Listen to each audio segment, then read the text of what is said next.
I know what you're doing, see it all too clear. It only takes a saline when I kiss away your tears. You really had me going, wishing on a star. Black holes that surround you are heavier by far. Believed in your confusion, so completely torn. Must have been that yesterday was the day that I was born. There's not much to examine, nothing left to hide. You clearly can't be serious if you don't ask me why. I say goodbye. 'Cause I am barely breathing and I can't find the air. Don't know who I'm kidding, imagining you care. And I can stand there waiting, fool for another day. I don't suppose it's worth the price. You're worth the price that I would pay. But I'm thinking it over and way.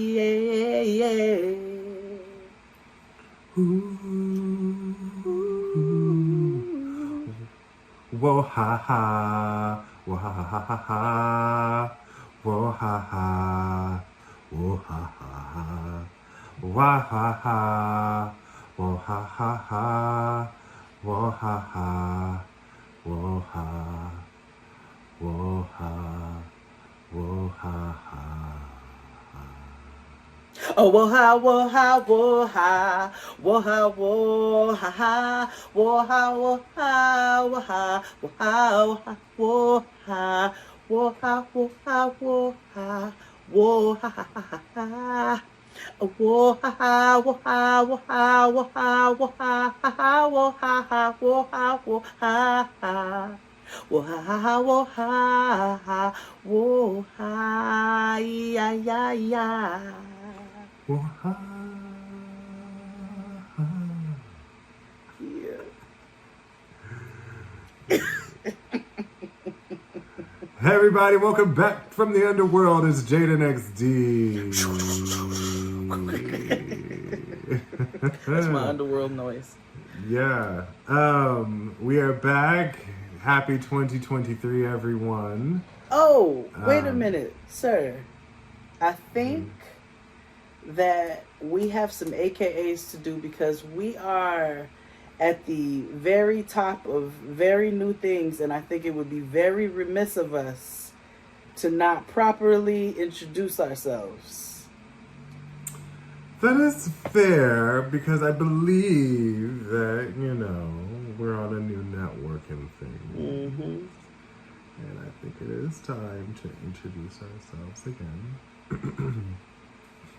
Ladies first. Thank you.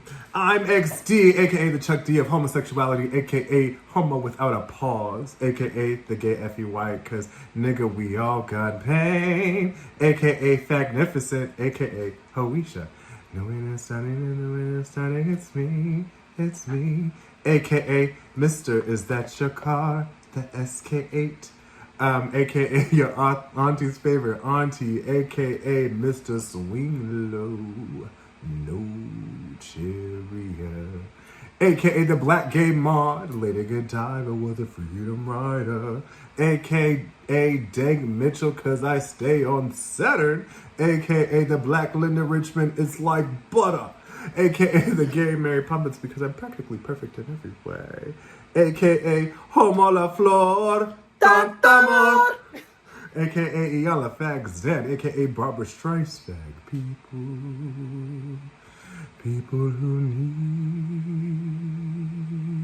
need people. AKA 19%, because every day should have at least 19% of me. AKA the male Donnie McClurkin. Catch it. AKA I'm every woman, it is all in me. AKA Shirley the drag queen. AKA Star because I bring me. AKA Mr. DD4L because I bring the baddest heifers on the floor. AKA Oil Tycoon True Paul Charles. And AKA Brent Quanda because if I can't reach the bangs, get that dick out my face. I love that. Yeah. I am Jade, AKA ill nigga alert, AKA hey kitty nigga, I pull triggers. If you walk up on me, nigga, you gon' see. AKA I am on jacked. AKA we're all born naked and the rest is tag. AKA damn big bro, when you dropping some heat, niggas thought you was pregnant. AKA back in this bitch like a tampon. AKA what the fuck? Hold on. AKA, there's two places I'll never go with a nigga, and that's back and forth. AKA, how do you solve a problem like Jade? How do you hold a blunt clip in your hand? AKA, Big Red. AKA, me and you, your daddy and your cousin too. AKA, can you take me higher? AKA, the Black Beverly Goldberg. AKA, I took your pop to the mall. AKA, Mary Jane Mommy. AKA, Hade de todo Hades. AKA, la señorita problemática favorita. AKA, Sweet Jade Jones. AKA, Jersula. Keep singing, aka the Princess of Pan-Africanism, aka Griselda Negra, aka Kathy Bakes, aka Big Mama of Brewster Place, aka negative 19% because nobody needs any of me, aka the Black Mrs. Frizzle, aka Noah's former landlord, aka Katniss Cunt, because I am hunting these niggas, aka Carnitas Bay, aka Jadeficit, aka the Doobie Sister, aka One a Masterpiece, 2 or 3 hoochies, aka Mother Sauce, aka D.L. Hughley, Drag Mother Extraordinaire, aka Jade, huh? What it is she good for? Absolutely nothing. Woo. Ooh, it's been a while Since I've been high. held up high. Yeah, it's thank you all for welcoming us down to the Loudspeakers Network. You know, We apologize in feel advance. yeah, I feel like, you know, when we respected Kanye and he got the Rockefeller chain, I was the last one. So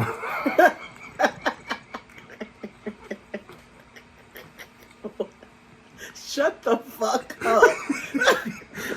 But no, so like Through the Wire video came on YouTube and I got sad. Yeah. Because it will never be the same. Yeah. I get more sad for these niggas. That's who I get sad for. These niggas who keep trying to make excuses. I get sad for them. Man, listen, we have so much to cover. We have, you know, Ding Dong, you know, The Witch is Dead. Mm-hmm. You can take that however you want to. Yeah. So many people died in the month we've been Oh my gone. God, so many people. And so many people went to jail, rightfully so. Oh yes. So many little people. Yeah, so many Canadians. you So know. many small wonders.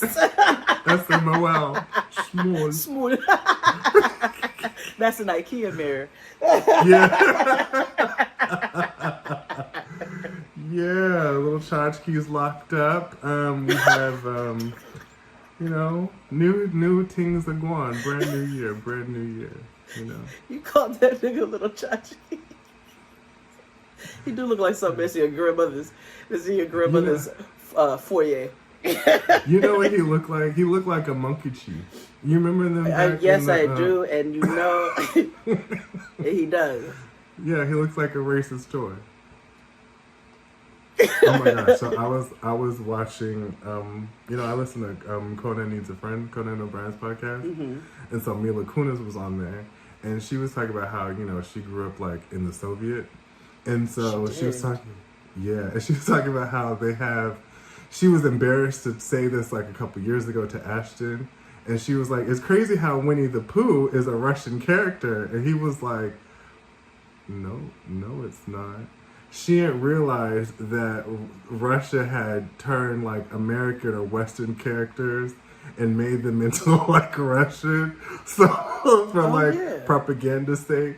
So she thought she thought Winnie the Pooh was a completely different person or character, like, because the Russian Winnie the Pooh was like brown and looked like Meatball from Aqua Teen Hunger Force.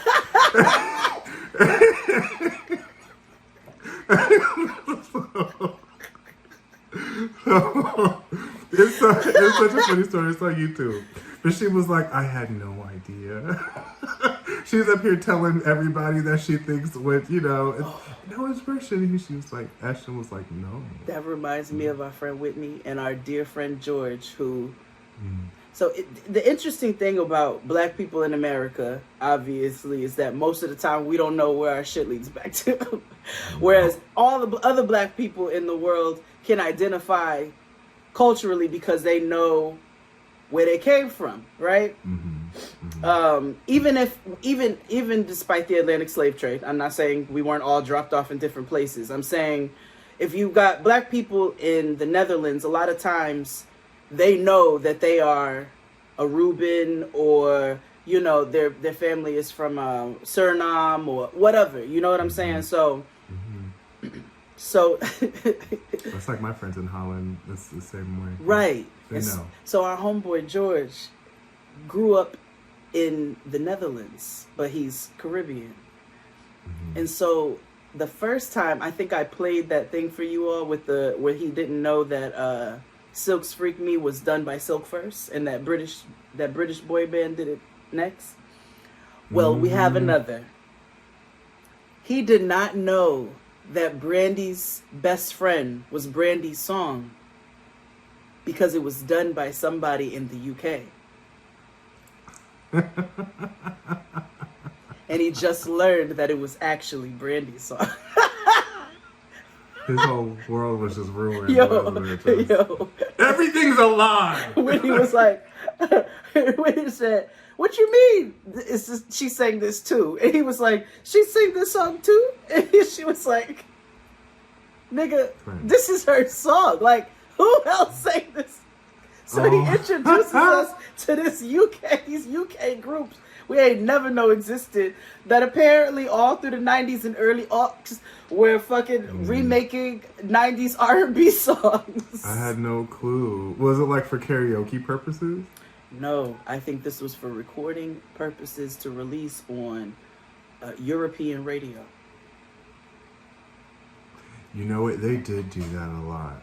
Like, I think about like S Club 7 and shit like that back in the days. Like, they used to do like real Euro shit in the gay clubs. It'd be like, girl, this is Stevie Wonder.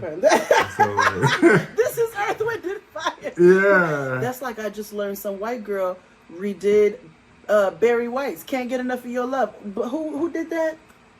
I don't know. Somebody told me. Like the white influencer, the white influencer girls, like, and those little TikTok songs, they had this little like indie white girl. She remade "What You Won't Do for Love" by Billy Caldwell or Bobby Caldwell. Oh. And it's like a guitar, and she's singing like that indie way where they don't say way, they say way. And gotta look away. Wait, I'm about to tell Whitney to send me the link. Send me that best friend link, the European one. Oh my God, I'm in the store with Noah, and they played. What store were we in? Oh, we was in Buffalo Exchange, and they played Tattoo. Remember Tattoo? All the things she said. And they start, and all of a sudden, this little nigga, I look down, this little nigga, all the things you said, Fred. I said, how the fuck do you know this? These children are obsessed with the 90s. All of them. Yeah. I mean, they all dress like Punky Brewster and Ting. I know grown people who dress like that. Yeah. Did you know they rebooted that? With who? Everybody. Except for the old man, obviously, and the dogs. Stop. Don't obviously. But it's her. It's Soleil Moon Frye, Cherry. They found Cherry. And they added Freddie Prinze Jr. When did they do that? Why did they do that? How old is she supposed to be? Oh, no, she's grown. She's an adult, and she's divorced. It's a very adult show. Is she an artist? No, like Soleil Moon, like she's like punky, but she's grown and divorced from Freddie Prinze Jr. and they're trying to co-parent, and they take in a little orphan child. Stop. And a foster child. Stop. Sorry. A foster child. I did not mean that. I've been listening to way too much Jim Cornette.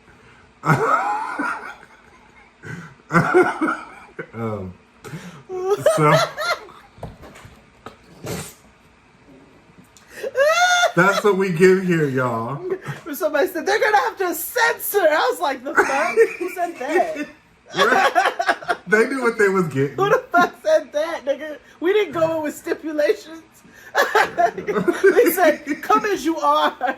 Okay.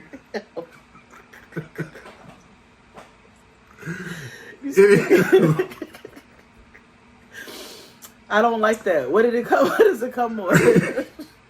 Sorry. What was I talking about? Punky Brewster reboot. Oh yeah. Oh, the Peacock. Yeah.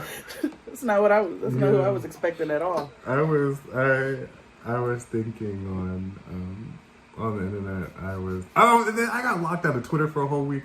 But anywho, What's it? You be having stuff going on. No, because the new Avatar movie came out, and Mark was talking about like, I'm gonna watch. Sorry. Exactly. So, Mark was like, I'm gonna watch the old one before I watch the new one. My response to him was, "You're better off taking acid." And then all of a sudden, you told I got blocked for a whole week, nigga. Week. Because they said you were promoting drug usage. I guess. Like, or harassment. Like, people need to mind their beeswax. Yeah.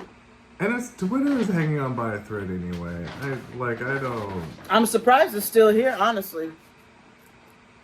It's like a spirit Halloween. Yeah. We have so much to catch up on and to talk to you about because it's going to be a long episode. It's not a gumbo. Oh, I guess this year we're going to read our description box wherever we're listening. I'm forcing everybody to do it, so I'm going to put something in there that may or may not benefit you. You might get a free link to a code to a sweatshirt. You might get something else access or whatever. But the goal for you all is to take personal responsibility in your own journey in the JXD universe. So, we're going to walk as a church down to the description box wherever you're listening and click links. Them niggas said the fuck we are. Yeah. Because I'm not going back and forth like you said in the intro. I'm not going back and forth, but the information is there. Two places I would never go with a nigga, back and forth. Right. Let's pay some bills first, and then we will go into how is your month and all that good stuff. Because we don't know how to do our jobs because we've been off for a long time. So, anywho, we thank you for sticking around and listening for all these years and weeks and months and days. Shout out to all you new listeners. We are here every week, and we thank you for listening every Friday. We're available anywhere you get your podcasts, and SoundCloud hopefully soon. Also, shout out to Loudspeakers, the new network that we're on. And hey. However, if you want true mess and real debauchery, oh my God, chaos and negativity, demon time. We low-key just said fuck the 99 tier and just just spilled it. So if you want mess, go down to Patreon. It's $9.99. It's not $5 and it's not $7. It's not $1. It's $9.99. You go in there, you get access to everything, and I tell you, it's a lot of stuff. You have years and years and years to catch up on with stuff. Recaps. Keep in mind, the recaps, even if you don't watch the show, we talk shit in between, so it's like a mini episode within an episode. And reactions, and a whole bunch of other things. Ranting and raving. We do politics on there sometimes because that shit last week, we should have talked about that, where we didn't have a government for like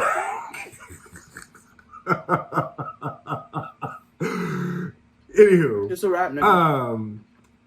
a lot of shit goes down over there on Patreon, so sign up. And we're also on the Tube of You. Mm-hmm. So go down to youtube.com/JadeandXD where we have, our, exclusive stuff, previews of what's on Patreon and other activities that we do. Mm-hmm. Please shop our sponsors and click the description box wherever you're listening and click on the Linktree link because you can find anything and everything that we do. There's ad stuff.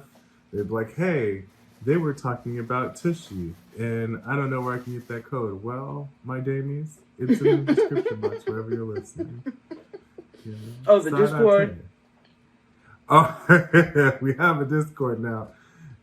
Now there's this little Ewok looking person who spammed both ours and the Friend Zone's Discord. However, join our Discord. It's fun. I upped the security. Y'all figured out who did moderates.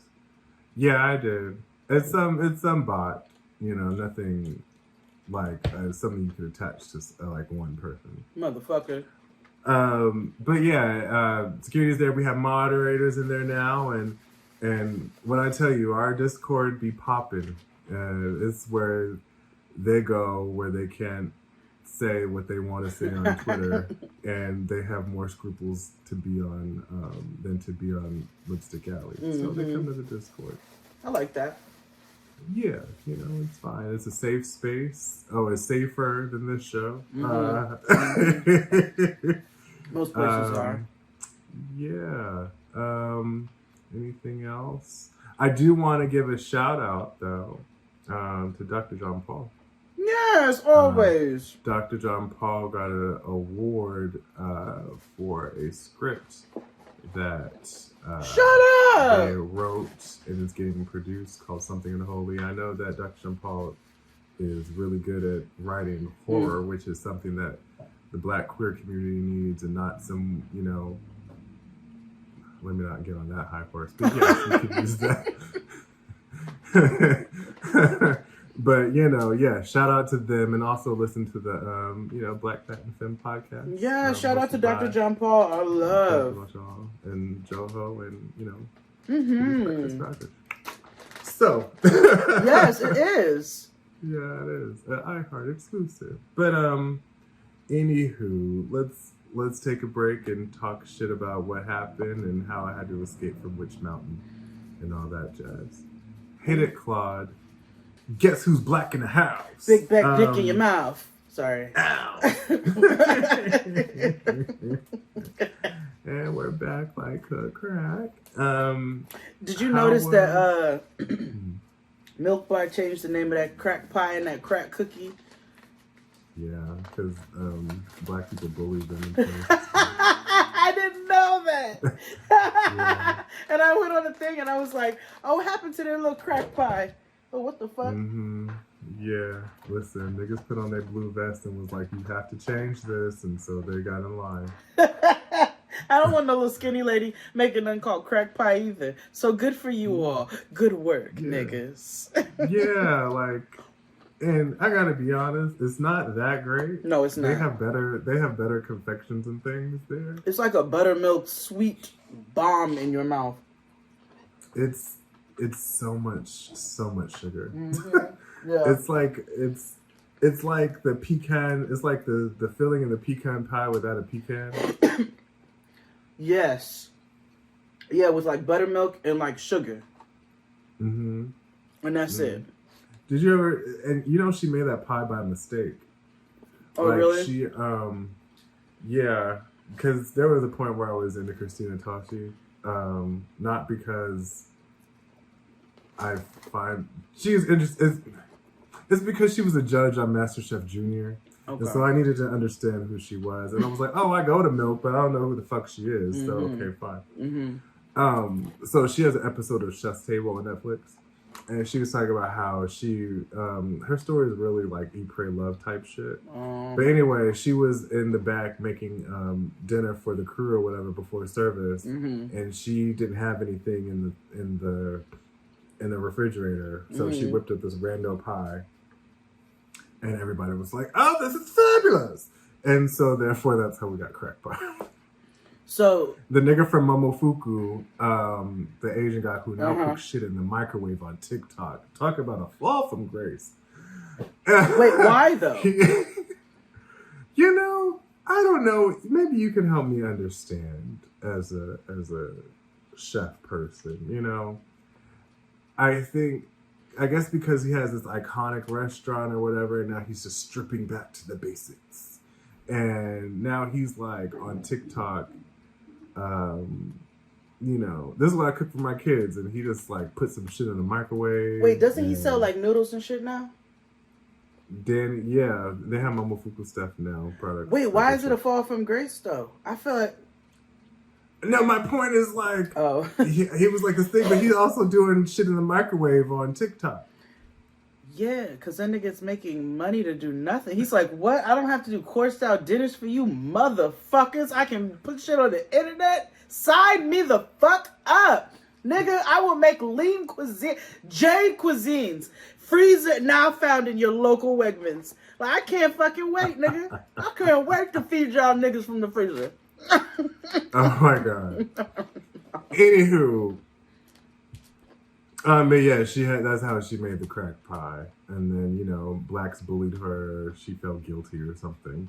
And they changed it from crack pie. I don't even know if they sell it still, or what do they call it now? The milk bar pie. Oh, that's whack. That's what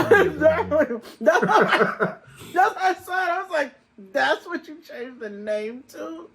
Yeah, like that's super whack. Why didn't you change it to meth pie? Yeah, that's white people. That's white people crack. Pie.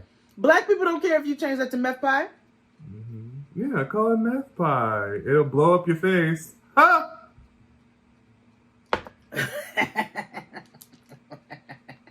Anywho, how was your month, Jade?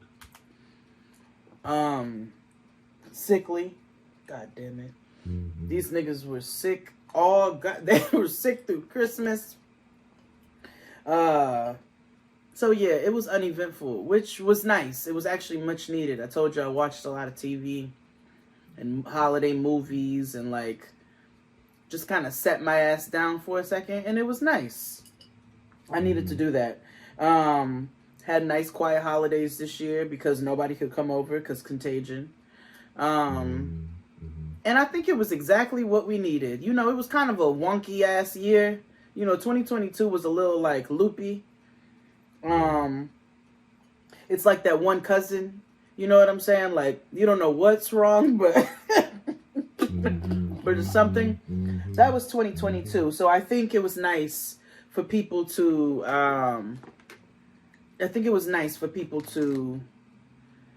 be able to have some quiet time. It felt like that was kind of a theme when I spoke to a few people. So yeah, it was cool. Last month was cool. Noah called us old. Like old as fuck. I took her to do mosaic tile making, little arts and crafts spot that is soon going to become black owned. So when it does, I'm shouting it out because I met the young lady who's taking it over, and I said the minute you do, we're gonna shout them out and support the hell out of you. But as of right now, while it is not, yeah. How was your last month? Oh, child, we had a time last month. Yeah. Told y'all I got sick over down at Jock Night over on Patreon. Go to that story. But no, my month was cool. I saw my mother. We went to her house for the holidays. Everybody was cool. Everybody that was supposed to be there was there. I cooked the dinner all by myself. You told me. It was delicious. My mother was like calling me days after, like those greens was amazing. I was like, you know, proud of me. Go me. Go you. But let me tell you a story about how I was one of the people who got caught up in the Southwest scandal. And how I may be underwater by the end of this episode. So, supposed to leave on a Tuesday. On a Tuesday. The flight was later in the evening.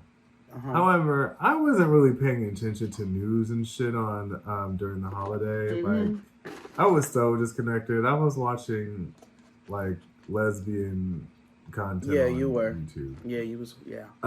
So wasn't paying attention. So all of a sudden, we happened to be in the hotel room, and Chris was like, "Yo, this Southwest shit is a little." I know we're not going Monday because, who travels the day after Christmas, but are you sure? I'm like, I don't know, whatever. Then my mother calls and she's like, y'all gonna be all right? I'm like, I guess, whatever. 6 o'clock Tuesday morning. Mind you, our flight isn't until like later on in the evening, like 5. I happen to check that app. Canceled. Everything. And I was like, is it because of the rain? Because it's been like storming in California since the end of Christmas. It has not let up. Is that because weren't you all in a drought before that though? Yeah, but it's like some weird weather phenomena that's happening. Okay. So we're like, what do we do? Okay, we'll see. Are we going to be here another day? We can stay at my mother's house. Not a big deal.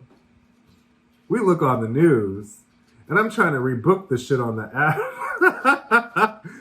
No, nothing. And then when I finally realized that when I got to who I needed to talk to, I couldn't even talk to them. Why?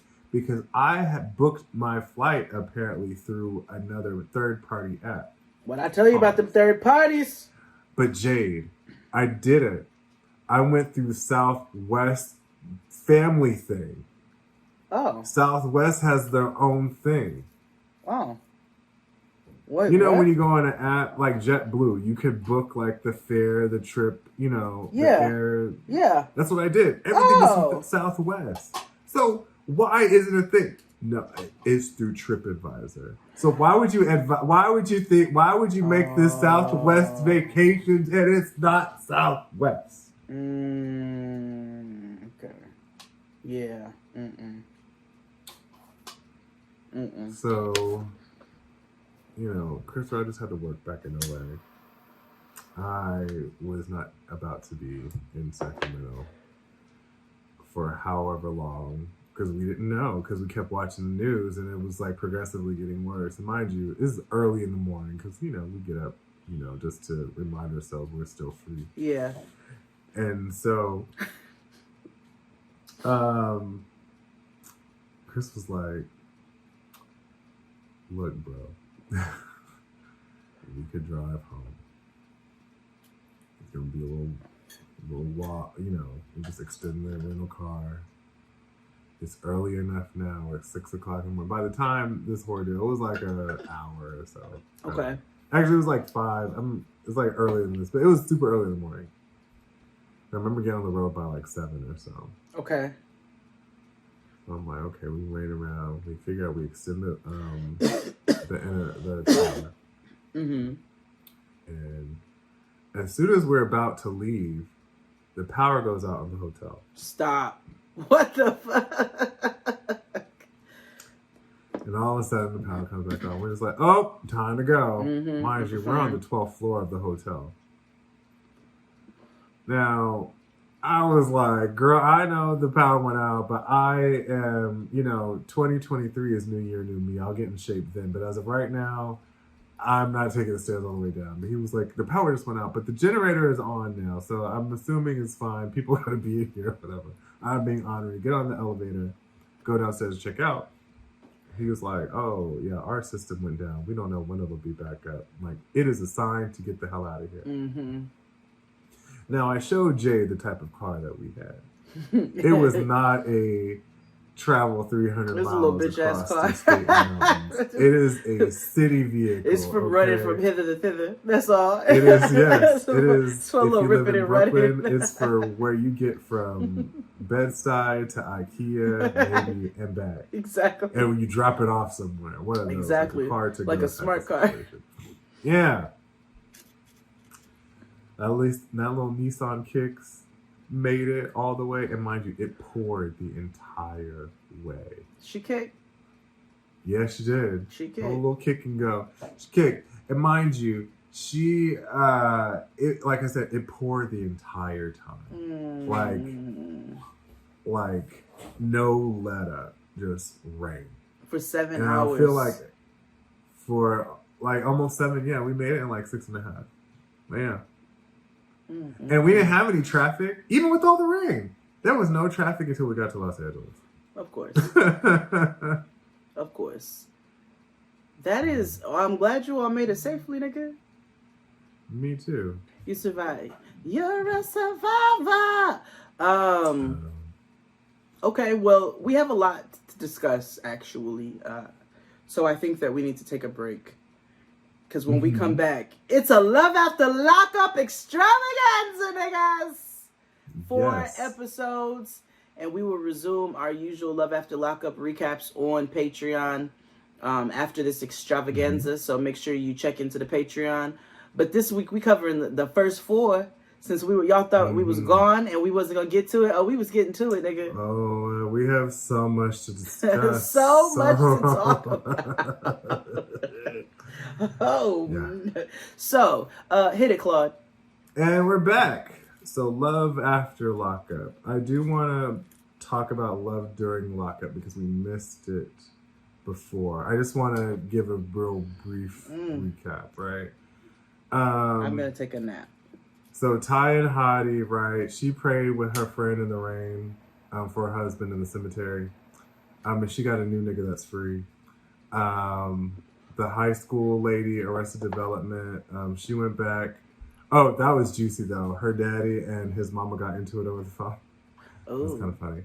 Lotto, Wyatt, and Noriega, we about to talk about them in a second. Chelsea and Mikey, they finally met. Apparently Mikey's hard of hearing too. So that was interesting. Dari and Emily, Latino girl from Shrill. No. And Elmo. No, nobody give a fuck. Jessica with the friend kid, she said fuck it. She moved to Tennessee anyway, and her nigga is about to get more time, and she still moved anyway and left her kid back in Florida. What a terrible mother. And the weird nigga, he turned 30 and his mother still called him weird. Now, wonderful. Now we're at Love After Lockup. We're a real show. Yeah, a show. Who do you want to start with? Oh, well, God, there's so much. First and foremost, before we even get to Love After Lockup, I just want to say that All Blick is really coming through with the content. They have a new show with Big Daddy Kane and MC Light. I told you about that. I forgot. Also, some sort of show where Vanessa Bell Calloway is a witch. The Witcher. Yeah. All Black is doing the work. Yo, All Black is really doing the other thing. Holla at us. Yeah, we have a show to pitch. Yeah, holler at us. So we're So let's start with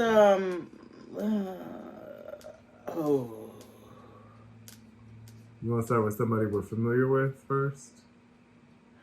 You know what? No, I want to get juicy first, actually. I know we always save the best for last, and we can save some good ones. There's so much here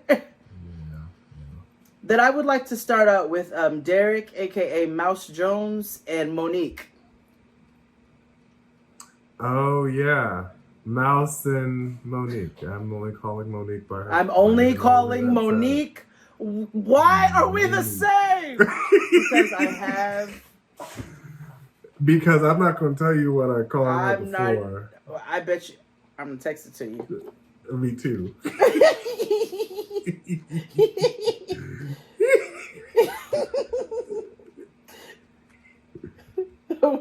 Wait, no. Well, I can't get these nails. I can't tie And it's not being phobic. No, it's I know. Not, Same. It's not for yawning. It's talking shit about somebody else. You saw what I... Oh, wait, no. Was it... Yeah, it was. Was it? Yeah, it was. It was from there, right? With the...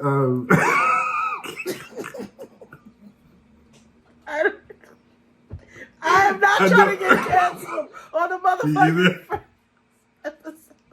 Me either. We're just going to skip right along. Her name's Monique. Yeah. Everybody was getting phobic in this episode, though, but we'll get to that. Are we going by episode by episode? No, we are going couple by couple. No. Okay. All right. So, first and foremost, before Mouse is going to hate us for this. Mouse, he looks like you. Yeah. He looked like light-skinned, very small Mouse Jones. And before him, his name is Derek, Monique has never spent more than 2 days with a man because she said they end up getting on her nerves. And as time progresses, I can see why no, girl, you get on their nerves. You get on their nerves. You are worse. She's insufferable, honestly. There's a lot of insufferable... Well, there's two. There's a lot of people out here that I'm mad that I like.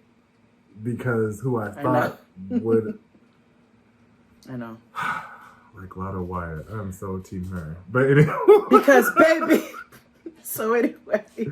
I'm team them. I'm being real honest with you. You know what I'm saying? Usually I'd be scoffing and laughing. I say, no, I'm team y'all. But... Yeah.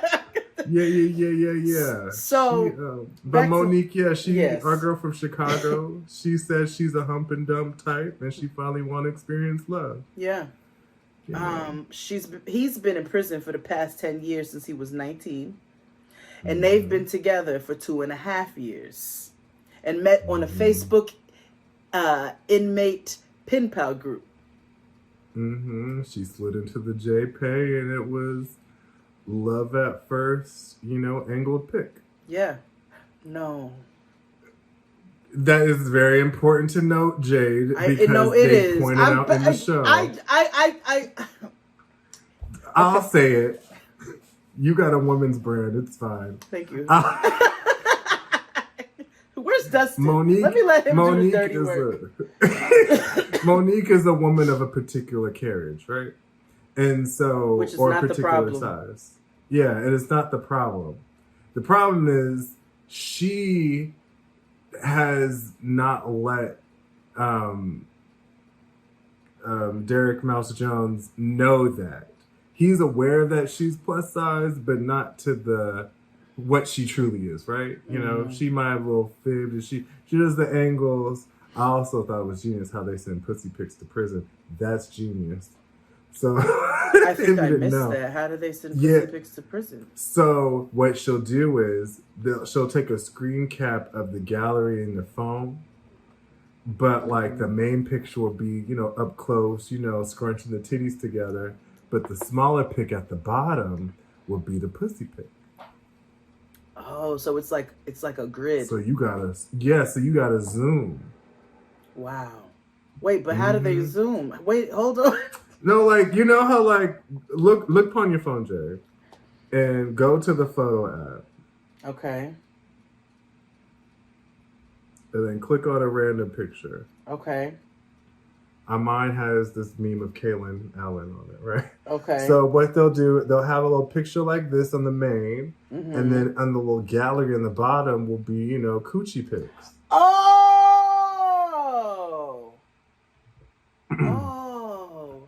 I missed that.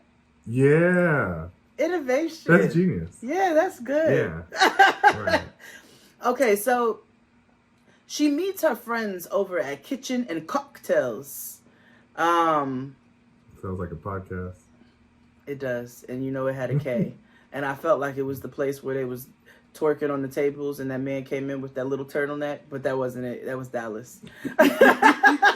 He was so mad. No, he was upset. Get them niggers out of here. Listen, please don't pussy pop on my Benedict. But also, like, I felt him though. But still. fucking fun killer. You don't have to talk to them like that either. That's true. Like, and these are the bitches who's patronizing your spot. So I guess pussy pop on the eggs, nigga. You know what you get yourself into.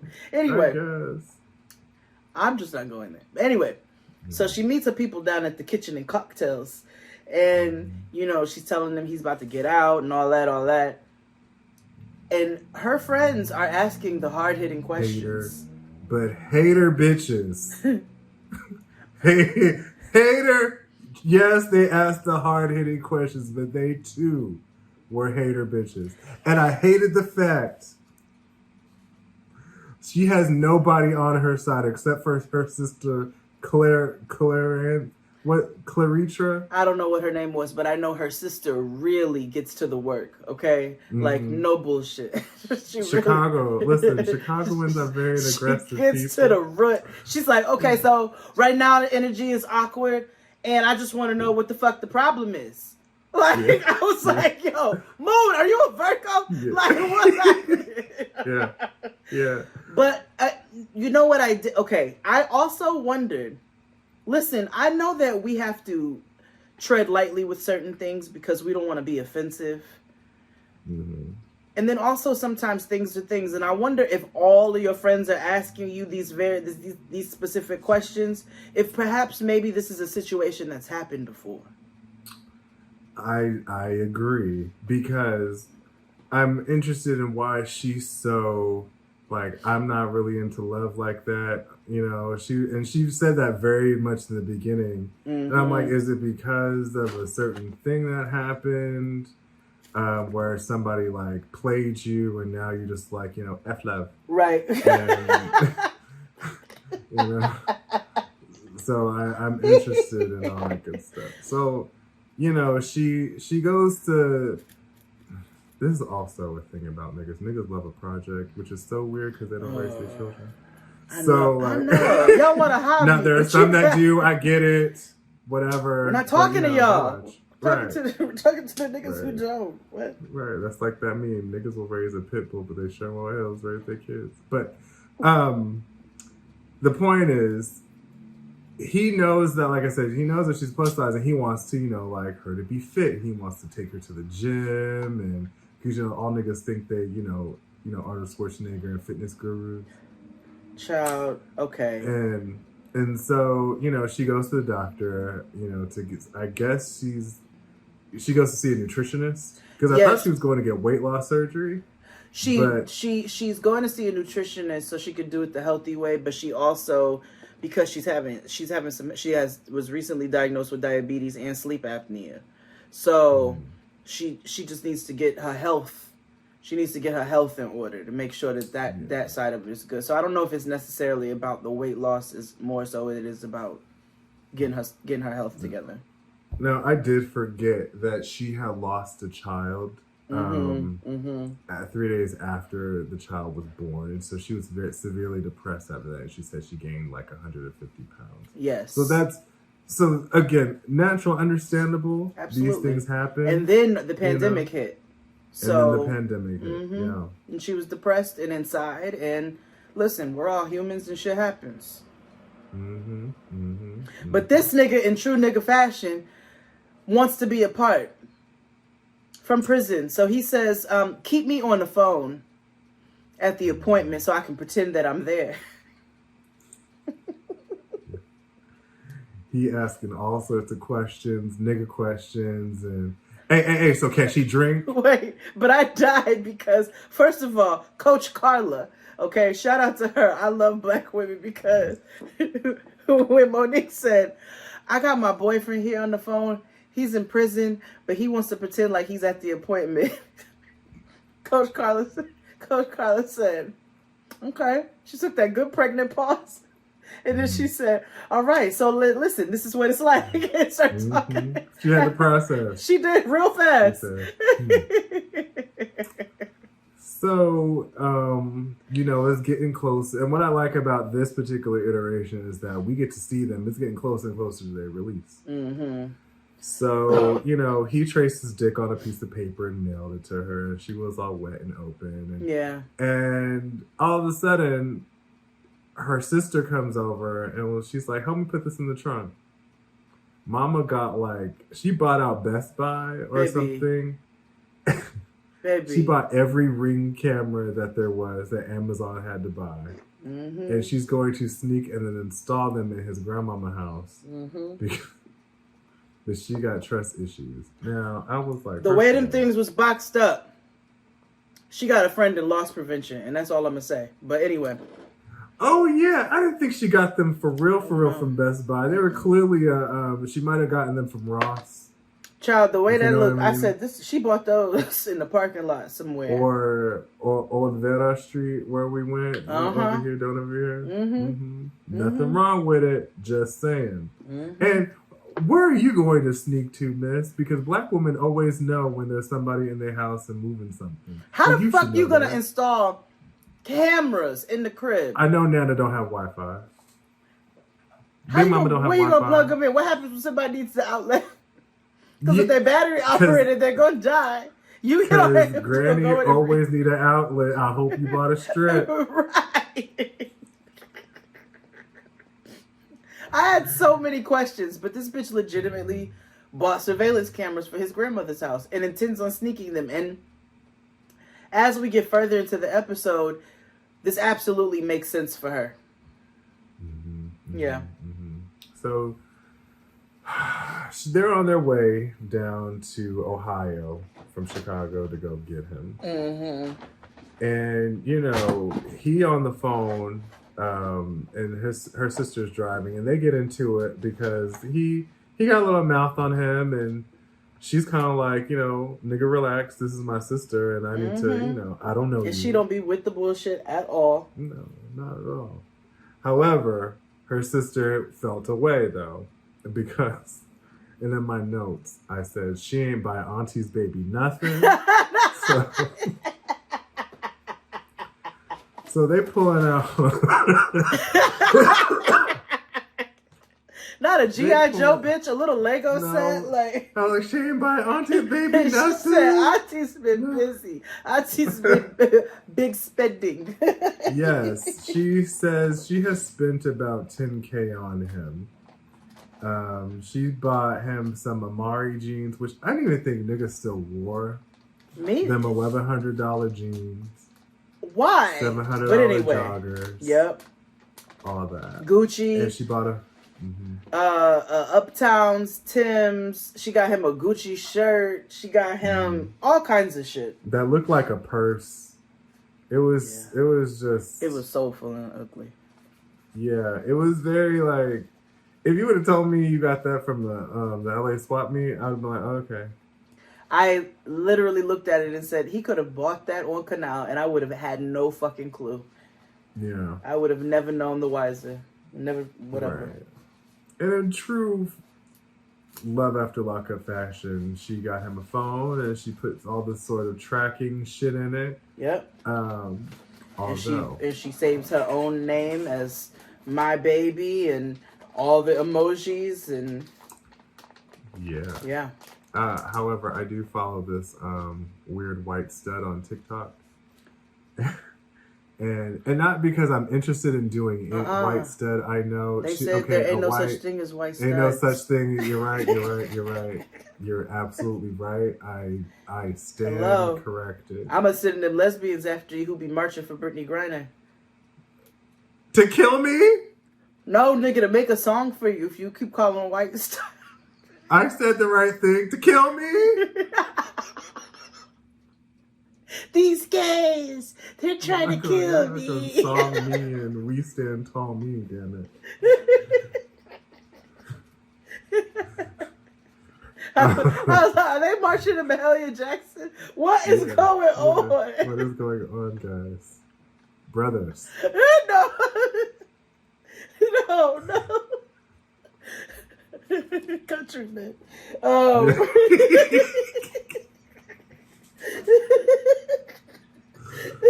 Okay, go. The point is the lesbian lady she posts like tips on how to like keep up toxicity, and a lot of it is like how to like stalk your man and see if their man is cheating or whatever.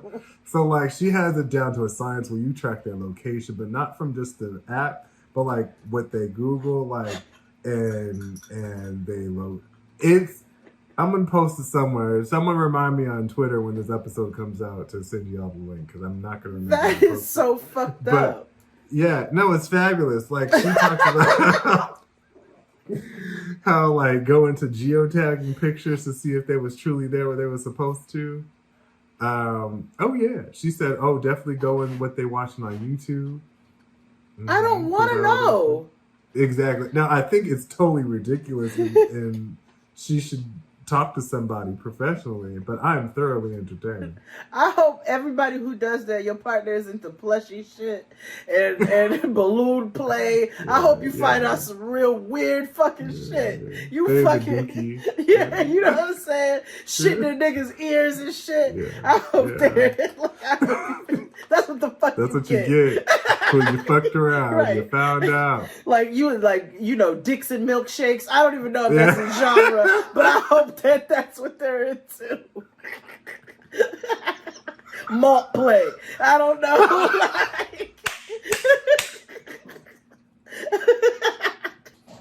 Malt play. Ooh. Oh, you know I'm naming the episode. Make a note. Oh, trying to get right now. Malt play. If you're into malt play,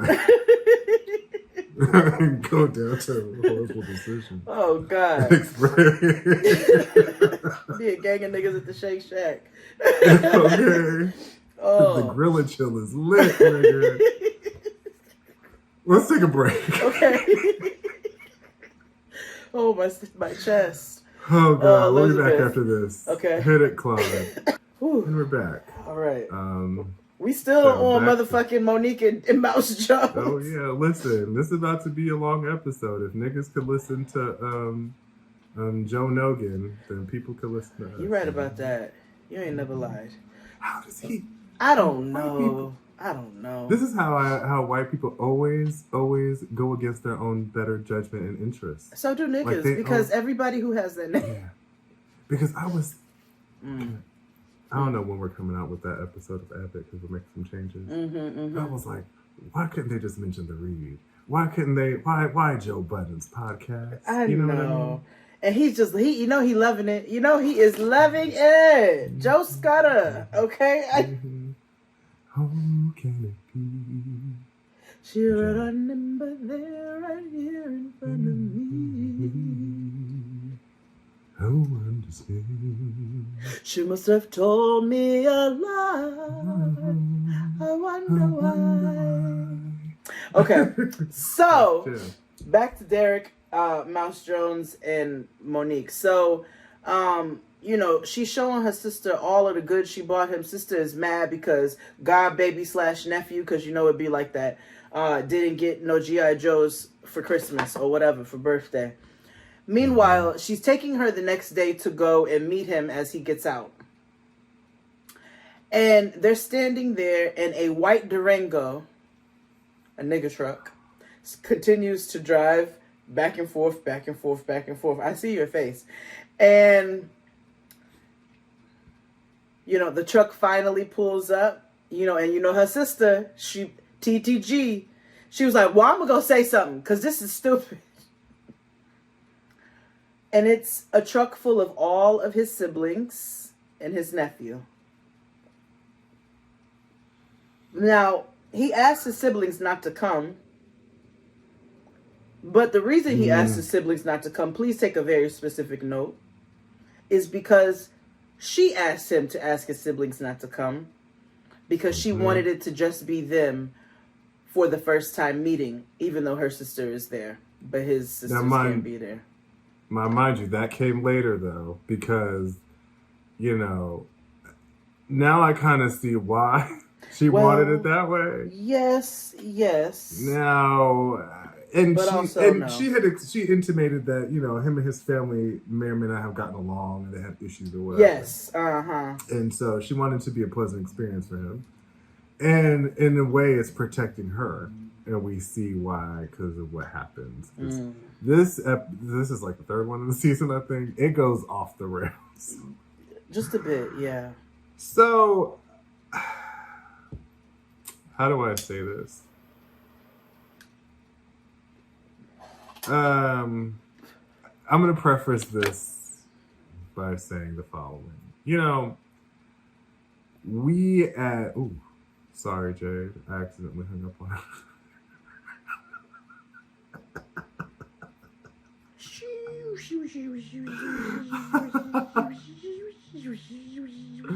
My bad, Jade. I was making noises. I got excited. I got too excited. I was trying to be all like, you know, pro women and stuff, and whatever. So here's my thing. Oh, I do want to say that in the car was his sisters, and one of them was a trans woman. I'm going to say it, right? Now, everything was, you know, yeah, you could say your words or whatever, but no one said anything about her being big, Monique being big, until she said it. Elizabeth. Elizabeth. Now, I say all this to say, you know, regardless of who we are as a community, that doesn't absolve you from, you know, you can say any type of things to any type of people. You know what I mean? Just because you belong to one marginalized community doesn't give you license to shit on another marginalized shit on another less, you know, that. Because the first thing that was out of Elizabeth's mouth was her name is she big, she fat, she not, and the other sister, Annabelle something. Child. It was all like, he not gonna want her, she big, she not attractive. I could have brought a bunch of bad bitches for my brother and stuff. And it was really like nasty and mean. And then they posted a picture of her on Facebook.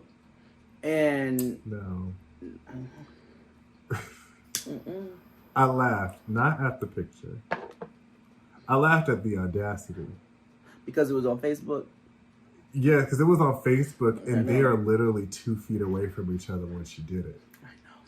Like, that's fucked up. It was so fucked up. I was like, the sneak this is so nasty. I have further opinions that I cannot share on the main stage about that whole particular situation. Maybe we'll have a special episode after the show, and I'll tell you about it. Okay. But anywho, because they was doing so much talking shit, Monique and her sister left because they didn't want to be around that. Like, what was the point? It was getting nowhere. Now, again, her sister was doing all the talking. And them other sisters were like, well, why can't she talk and defend herself?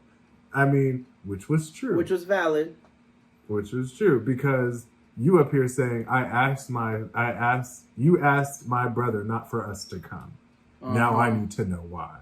Regardless of what the issue is or what you think the issue is, because he could be telling her things that may or may not be true, and to make him feel like, you know, he's no longer the villain in his story, you know? And why wouldn't you... Here's what I don't understand about these people on this show. Why wouldn't you want to get to know these people's family?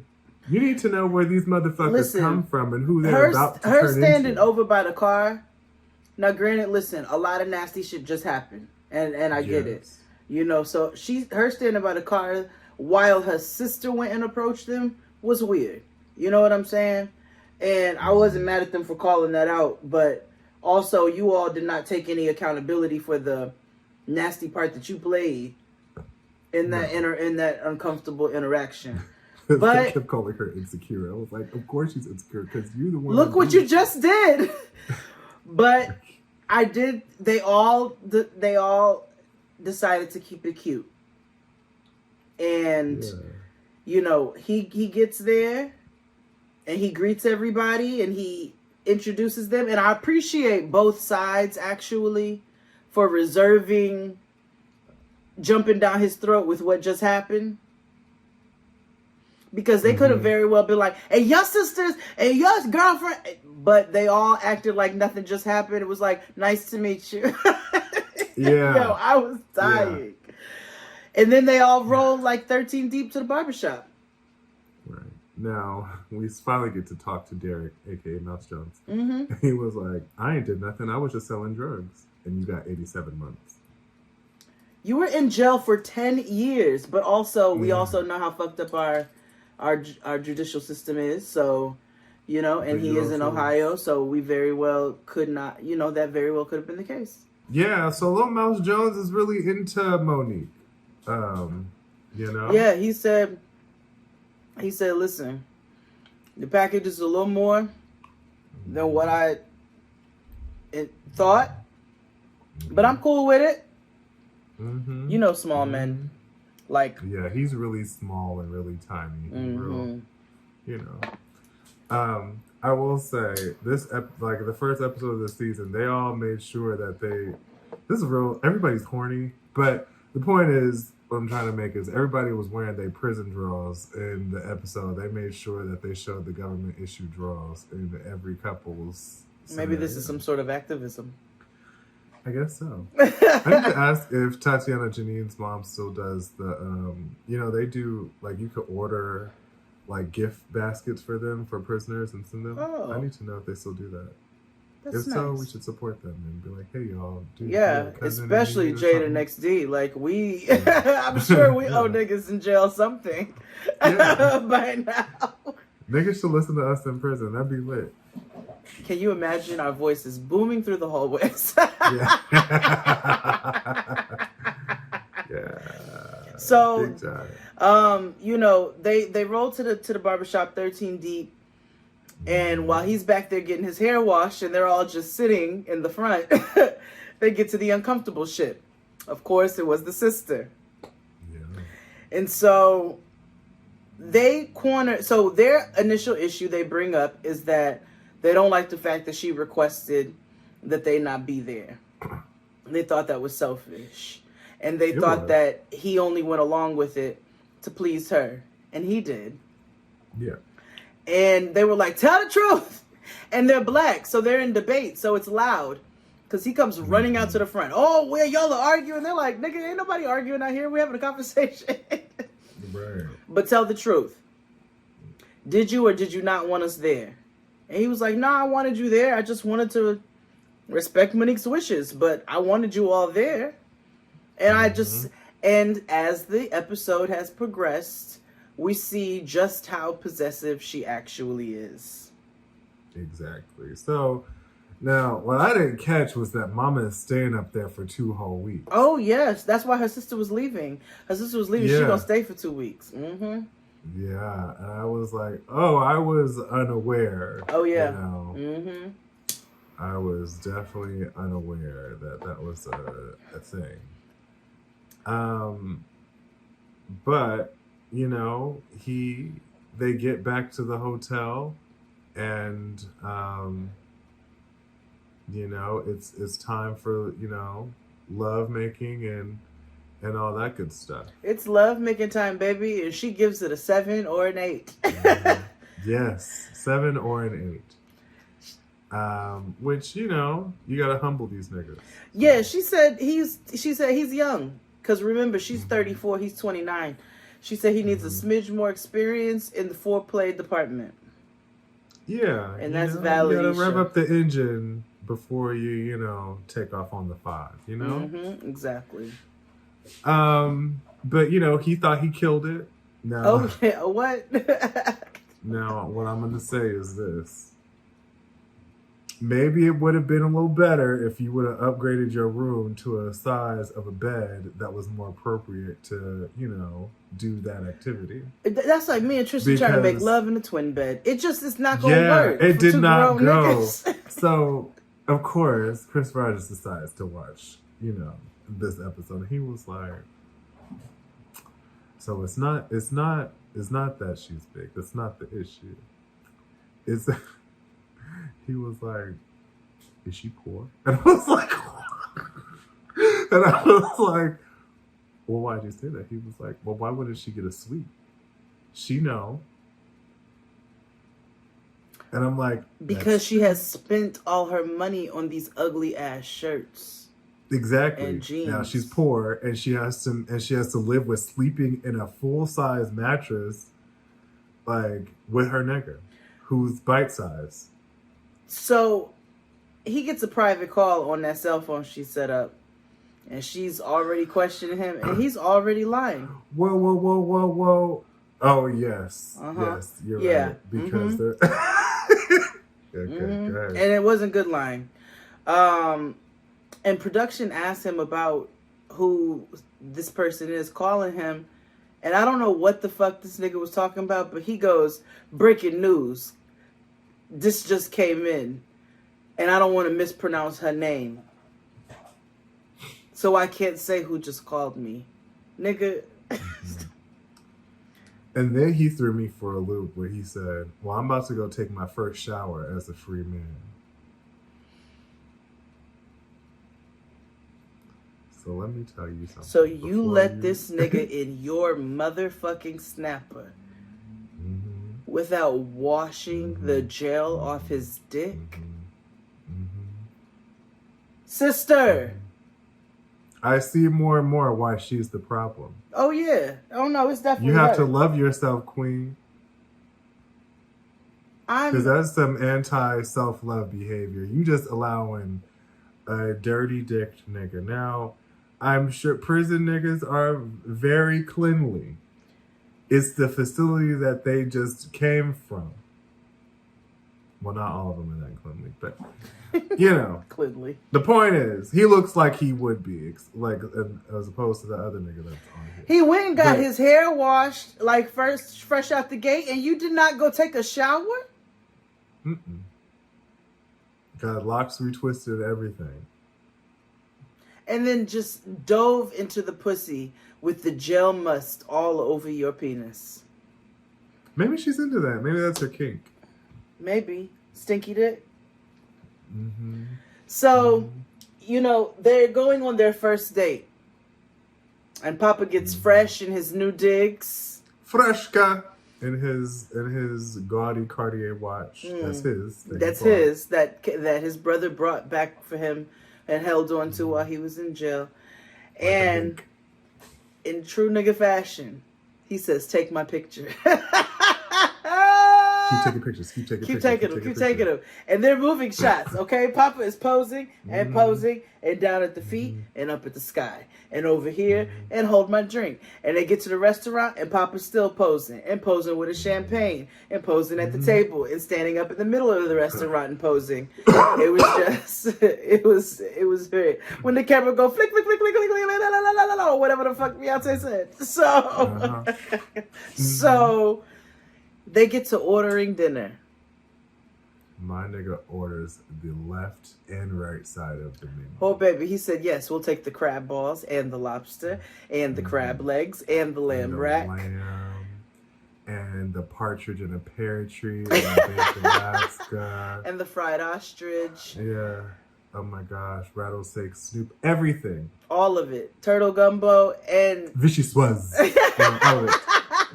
Charcuterie. Yeah. Coco vin. I need it. I own everything. Opulence. And then he proceeds to feed her like a baby. No. This is where I came. Nigga, you know I'm big. Why the fuck you feeding me? Don't feed me, nigga. Don't feed me in public. And she said, that is bad optics. She said, why are you feeding me? He goes, what? And I hate niggas so much. He was like, I can't love on you. I'm trying to love on you. I'm trying to love on you. You mean I can't feed you? How you trying to gaslight me into liking you feeding me, nigga? Give me my motherfucking spoon.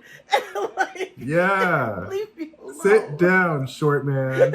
Like, leave. There's always a short man trying to establish his fucking dominance and show it. My ego 6'3". Like, get the fuck out of here. Right. So now he tried to stay out. He want to go to the casino. And Monique's, grown woman said in, her post 30 said it, and said, hey. She just had a meal with 7 meats and multiple cocktails. Like, of course she's fucking tired. I had the itis watching it. Yeah. And he's like, I want to stay. That's my first night out. And she's like, no. But again, I understood where he was coming from, but I was on her side too, kind of, because like, nigga, I'm tired. I've been out all day, and I'm gonna have to fund this. That was really that was my argument. I was like, you just ordered everything, and I just bought you so much clothes. And while I fully understand you'd like to be out and about, the casino is a place that you have to spend money. Mm-hmm. And you don't have no money to spend. You don't have money, bro. Which comes up in a second. But, so a homie from the neighborhood sees him through the window. It was very like... Fox from Wipe Me Down. Mm-hmm. And it was like Polo the Don came in, and he was like... Nigga, and they dap up and they greet, and I just got home. Oh shit, nigga, we gotta take you out, and I'm gonna link you later because my girl wants to go to sleep. Nigger chatter. Mm-hmm. General booty chatter. Yeah. Now, the bill comes after the homeboy leaves. Before we get into her reaction to homeboy, $506, and this nigga said, "You gonna take care of that?"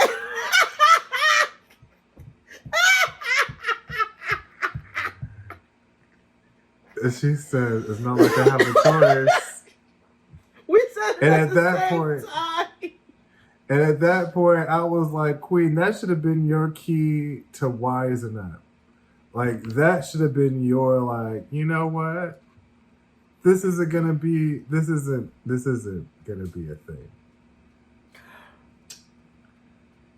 But she pays for it. Yeah.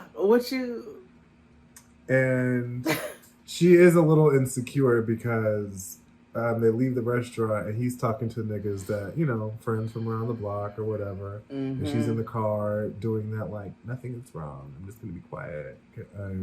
What people do. And because she just kind of, and she admits that, like, when he was locked up, I have to worry about, his friends and all that good stuff. And no excuse. What everybody says on this show, they all expose how deeply insecure they are and how they don't want their niggas around or women around other people because they are possessive and need to reach out to talk space. But, anywho, he keeps asking her what's wrong, and she's like, nothing. And I hate when people do that. Just tell me what the fuck is wrong. And if you don't know what's wrong, just say, I don't know what's wrong right now, but I feel a different type of way. Hold on. And I need to give you it. Mm-hmm. Because before she sees the niggas on the street, before all of that you said, mm-hmm. When he exchanged numbers with the homeboy who came into the restaurant to say what's up, she grabbed the phone and deleted the number. Yes. It was like, how you know him, how long you known him. You don't need to be... It's not like they was fucking. Now, if they were, that'd be tea. But, but that's not what was going on, girl. But I don't understand. How do you know this nigga and you don't? And now the only valid thing was, I don't want you to get in trouble with people who would encourage you getting yourself back in a bad predicament. Now, when they ran into the niggas on the street, it was the same thing. How do you know them? Where you know them from? I know them from the neighborhood. Like, they're happy to see that I'm out. What's the problem? Right. But you're making a large assumption about them. Mm-hmm. Like, they might not have gone to jail at all. They all might be teachers and shit. Hello? One of them might be an IT computer specialist. You don't know. Exactly. But here you are making general accusations and assumptions. She's like, all of them play basketball and sell crack.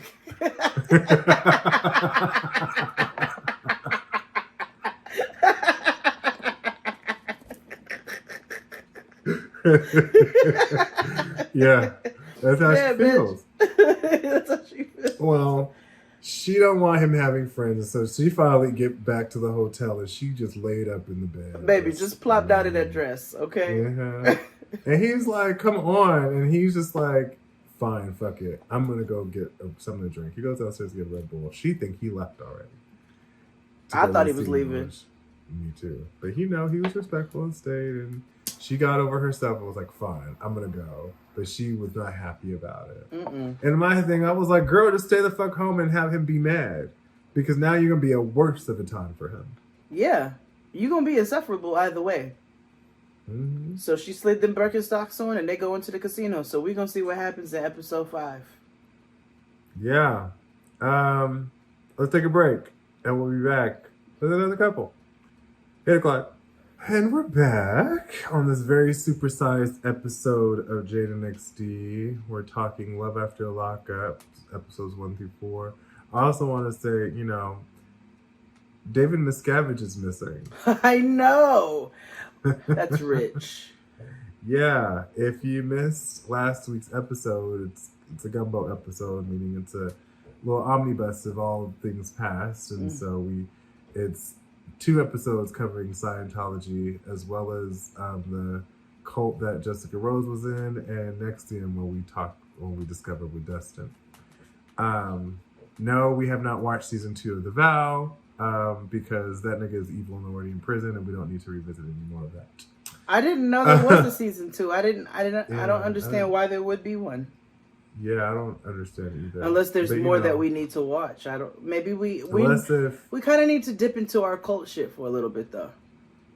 Yeah, which is why I brought up David Miscavige. Yes. That's important to note. For those who don't know, David Miscavige has a wife named Shelley Miscavige who has been missing for quite some time. And the Church of 20 years. The Church of Xenu has yet to account for Shelley Miscavige's disappearance. And so, and this is like, how long has this been now? When did she go missing? It's got to have been at least 15 years, if not longer. Right. So now all of a sudden, David Miscavige is missing. Yeah. Huh. Some tax evasion shit, too. Yeah, there's some shit happening. I wonder if they started, because, like in Dead to Me, they thought they were all in the clear, and then later on, they're like, oh, we found a little teacup or a little peacock chipped piece of clay or whatever the fuck. With the DNA on it. What if they found what if we don't know, they found some little teeny thing that's leading to Shelley Miscavige's murder, and now all of a sudden this nigga's gone. We must follow this closely. Who's standing tall now, David? It ain't your little redhead ass. We need to get to the shit. Yeah, we do. What if we are responsible for the downfall of the Church of Xenu? Yeah, we could be like Hannibal Buress, who took down Cosby. We could take down inadvertently. They'd be like, black podcasters, Xavier and Jade.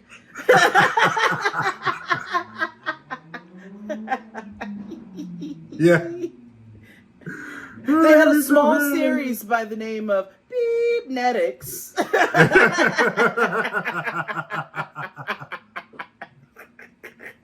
Yeah. We're about to be famous. Yeah.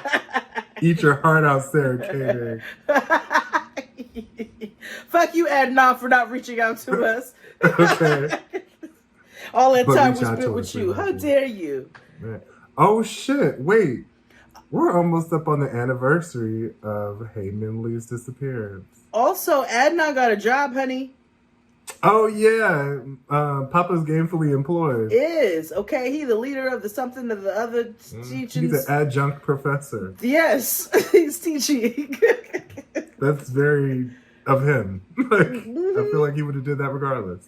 I feel like we're owed something, is what I feel. I'm tired of being slighted. Yeah, either him or Leah Remini got to do game night with us. One of y'all owes us a visit. That's all I'm saying. Yeah. Anywho, back to this shit. Where do you want to go next? Oh, we can go with some whites. Let's go with let's get them out the way. Let's go with Nathan, the tree trimmer, and Prison Barbie. Oh yeah, Prison Barbie, and Skylar. I call him AEW because He looks like he would be on All Elite Wrestling. That makes sense. Actually. Like he looks like a wrestler. He does. He does. Where do I hate? Okay. So they've been together a year. I wrote my notes. He's Seth Green from Can't Hardly Wait. Yes, that's what I wrote. Sometimes, yes, because he has a little flavor, like a big. We'll get to it. So they've been together a year. She's in for possession of illegal substance, and they met through a friend who passed away, which was her ex and a friend of his. Yeah, he was tricking off his dead homie's girl. Yes, actually. Like, that's exactly what happened. He hit her up on some, I'm so sorry for our loss, and or lost. You want to go to a movie? And yeah, it's a Hulu rom-com.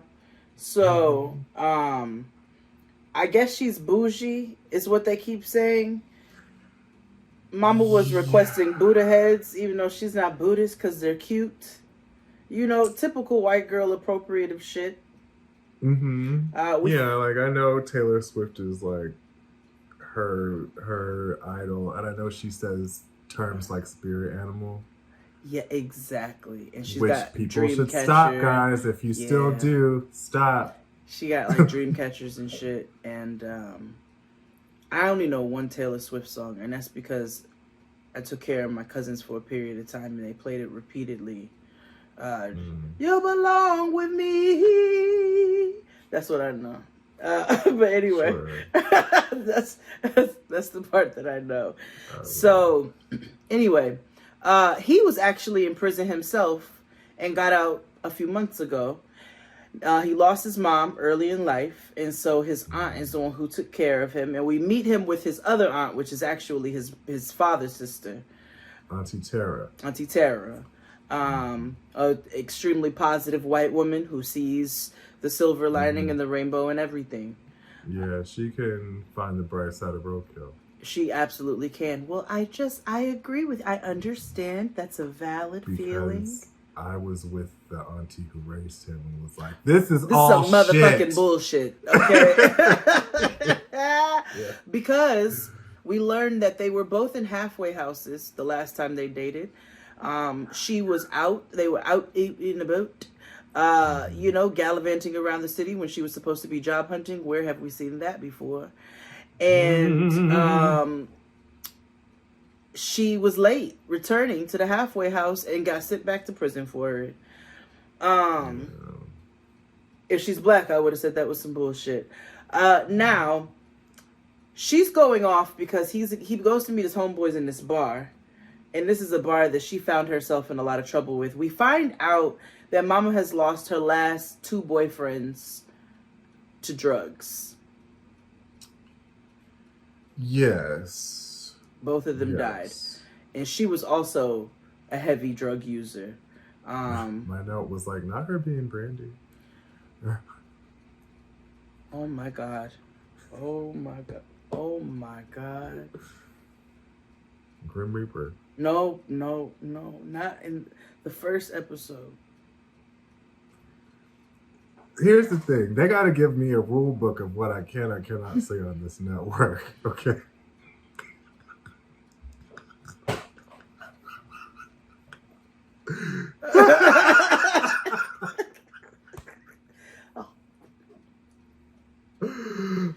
So, I had to mouth it. XD's learned to read lips. So, but both of her exes died from fentanyl overdoses, right? So she's gained the reputation for being a black widow, and people are warning him, and like, you don't know what's gonna happen. You about to be next. And while that is not fair, no, it's not. Ow. That's what I get. If you heard that your friend was dating somebody where their last 2 exes died, you too would probably have a level of concern. But he seems to have good intentions. Yeah. He wants her to stay sober. He's been really trying to bust his ass to live on the straight and narrow since he's been out. And yeah, he just wants to he's like, I just want us to rebuild and build strong or whatever. No. Now, back to I your laughed. motherfucking turn. When he called her chicken head. Yeah. And she said cuffing season. And I say they just take everything and ruin it. It's because of the internet, you know? It's the internet. Who in the hell left the gate open? It's when, you know, the internet decided that light-skinned niggas with green eyes were the truth in the light and decided that they were okay to speak for us. Ooh. Yeah, I know. It's crazy, right? Listen, I gotta be honest. If you ever spend an hour or 5 minutes on relationship TikTok, you'll see how pervasive. Oh, it's not on purpose. It just shows up in your FYP. And you'll see like how pervasive Black culture is in everything that people on the internet do. Like it's especially in relationship TikTok about, and then they have interracial dating TikTok, which we have to talk about that on. No, we don't. No, we don't. Oh God. But the point is the fact that people usurp our culture and water it down to make it palatable so that they say shit like cuffing season and stuff like that. Now, I will say if Nathan, you know, happened to be with a Black girl, I wouldn't be surprised. A specific type of Black girl, but a Black girl nonetheless. I wondered where their family was on January 6th, but I didn't know. Well, yeah. Now, I'm going to be honest. Most of their storyline was whack until the very last episode when I finally learned that white people have ofrendas. Mm-hmm.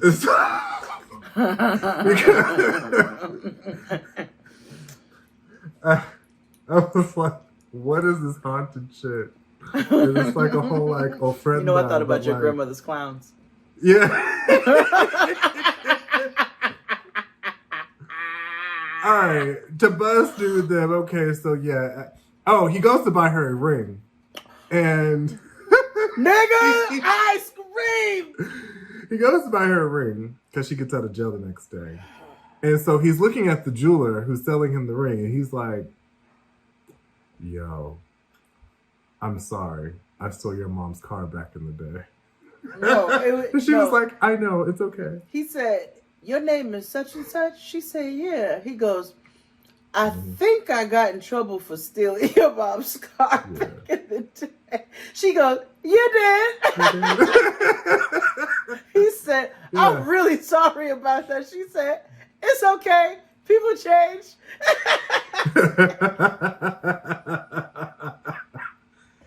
Woo, that took me down. Do you hear me? How that took me down? Right. So, you know, he, what happens? Zoom, zoom, zoom. She gets out. Her mama and her brother are there. He tells them he wants her blessing and proposing to this bitch. They both say, take your time, young man. You got plenty of time to impress us because we truly don't trust you. You're the reason she was in prison the second time anyway. Right. So all that happened because that wasn't important because I got to the note where I had to embolden what I wrote. I've never emboldened a note before. I hope it was off of the drug usage. Oh, it was because my first note says, "Oh, she looks like a former hot Cheeto girl," and then in bold, $700 fentanyl habit. Bitch, how are you alive? This bitch said, "I was raised sheltered, middle class, in a multi-million-dollar neighborhood." And I was like, what is middle class to white people? She goes, "I rebelled because it was sheltered. And then I was doing $600 to $700 worth of fentanyl a day. I should not be alive." And I said, you should not. You shouldn't. $600 to $700 a day worth of fentanyl? Do you know this much can kill a nigga? This much. Mm-hmm. What the fuck kind of system do you have? She's a mutant. or like a dementor.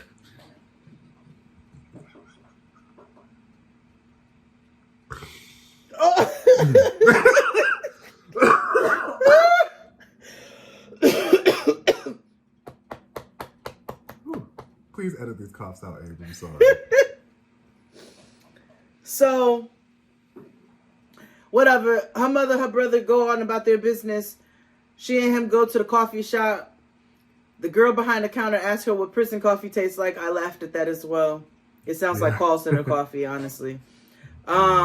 He starts having this, like, his mood shifts because he's pleasant all 3 episodes. He gets so moody and so sad. I was like, oh, a cancer man. And so we find out they've only been together 3 to 4 actual physical times. So she's never seen him act in this bratty, kind of like shifty way. And we find out later on it's because he has a lot of pressure on his head and he's really... Poor. Yeah, you know, he's newly released from fucking prison and he trims trees for a living. Like, I don't know how much that pays. And he's got to take care of the both of them. And he just feels like it's a, you know, it's a lot on his plate. And he also... Go ahead. My note for all of this is like, you see, white people have the world handed to them and they owe to them already and they choose to fuck it up. You see, because they have a house. Even as rickety and haunted that shit is. It's haunted. It's still there. They just need to, you know, gusty it up a bit and exercise it. Mm-hmm. And it would be a quite pleasant place to live. I mean, they've definitely got to go to work on Myra's feet on that house. Yeah, otherwise it could look like Thelma's house in Raytown. If they gutted that bitch and... I hate you. Mm-hmm. If they gutted that bitch and put a bunch, like, painted the floating staircase. Nigga, that could be the flyest motherfucking house. Numbers. What's those gentrified address numbers that they have on buildings now? Yes. Sans serif numbers. Yes. It could be a signs of gentrification: a Gap outlet, a Starbucks, and sans serif typeface. Yeah. Mm-hmm. And black window trim. Yeah. Mm-hmm. Mm-hmm. The house is gray. Yes, or white. Yes. Mm-hmm. Yes. Mm-hmm. Yeah. Mm-hmm. And the numbers are black. Mm-hmm. Mm-hmm. Yeah. Still in sans serif. Yeah. Mm-hmm. Yep. So he's being weird still, you know, and he has this weird idea that she's running jail game on him. Oh. Now, it's weird because she was just with her mama giving her, like, Burberry and Monique Lhuillier type shit. And you up here worried about she's trying to steal from you? First of all, her mother gave her all these Maxonista finds. Like, just all this TJ Maxx shit.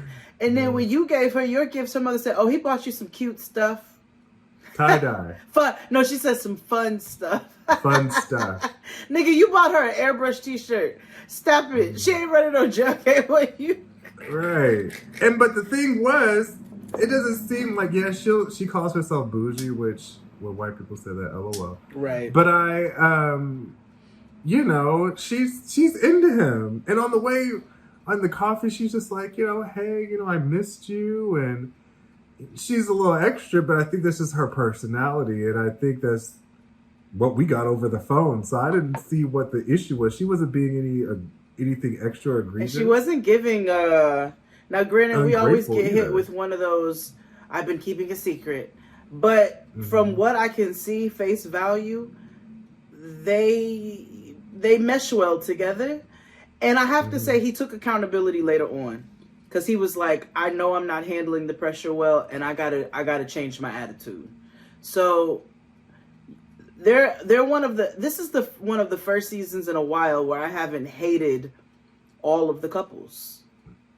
Same. Mm-hmm. Same. Let's move on. Yeah. Well, they get to his house, right? Yeah. And we see that it's haunted, it's creepy, and it's junky, and it's a grandma's house. Mm-hmm. You know, and she's not being unreasonable. She's like, you know, okay, this needs some work. Oh, we forgot to mention when Auntie came over. The Battle of the Aunties. Oh, yes. So, like we said, the house was junky, but he was supposed to have his aunties come over and help him clean up. Mm-hmm. Now, Auntie Tara, who came over first, was already going to do it, whatever. But Aunt Tina was like, I ain't doing shit. Because I don't support this motherfucking shit. His mama's sister. And she was like, why would I support two people who went to jail to be together? And Valerie, I was like, damn, bitch, wow. Tell us how you really feel. But she's also concerned about the two dead boyfriends. And she's like, I don't know her like that. And we learned that she's a bit of a hothead. He says growing up, you know, when his mother passed, she raised him along with her two sons. But sometimes they wondered who was raising who, because she was a bit loose. And when I say loose, I just mean rowdy. Rowdy, yeah. And so, you know, she don't mince no words when she pulls up. And Auntie Jesus Chain, because she had the little cross, was like, you know, I understand how you feel. We just have to give them an opportunity to fail. And she's like, yeah, fuck that. I ain't helping with this shit. And she pulls off. Yeah, she's like, no. So anyway, we get back to the house. It's creepy and it's junky. And he's like all weepy and Eeyore-like. And she's like, okay, I could work with this. She was like, I didn't expect to have to do this when I get home. Yeah, she's like, but let's roll our sleeves up and go. Right. And he's like fake offended but then it's weird because then they cut to this white ofrenda, which is like this rickety like mudroom area situation that's got like weird white dolls in it that all look like the wife from Nightmare Before Christmas. Or like they belong in Coraline. Yeah. And then he comes down with a mask on and like try to scare her and like be in love and romantical. He gets over himself. I think that was him trying to get over himself and lighten the mood.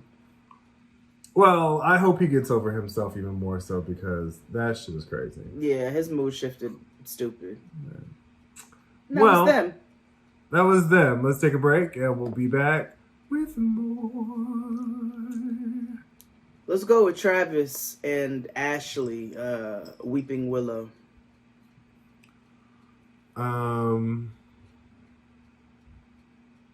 The one with the kickable face.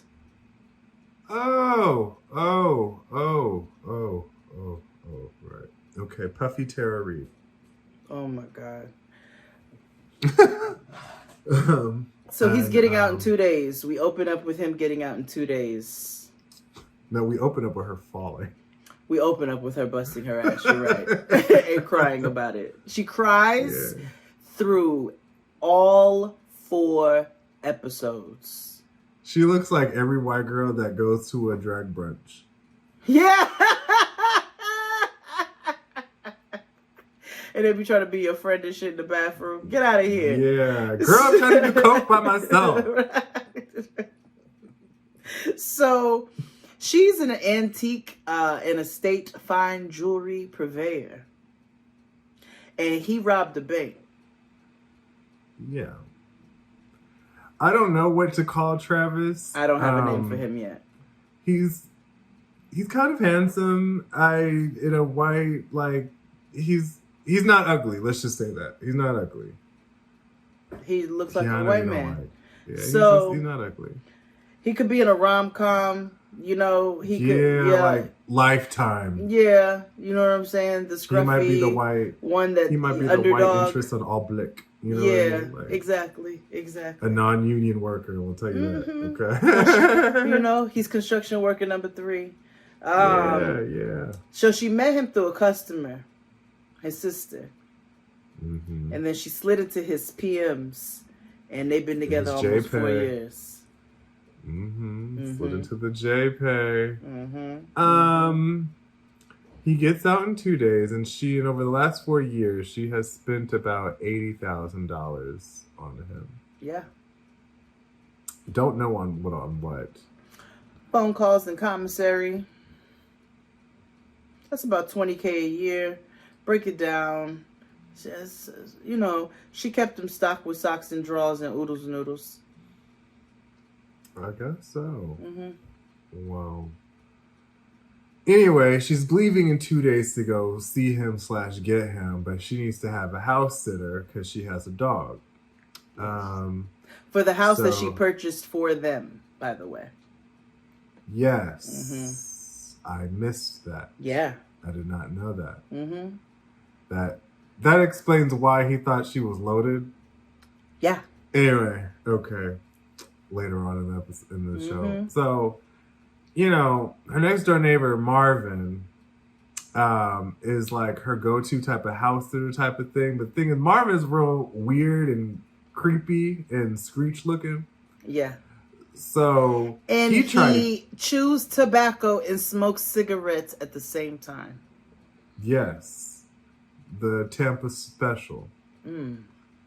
So, he tried to kick it to Puffy Tara Reid in the past. Mm-hmm. And she was like, nah, I'm cool. She also looks like Bitch Puddin' from Robot Chicken. So, what's up, folks?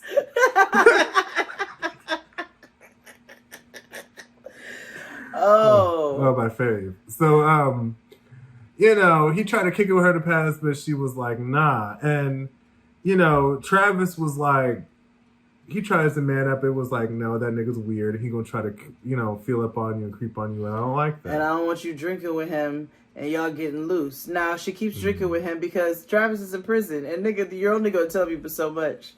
Right. But Martin don't want no animosity, is what he said. So he's gonna stay in his lane.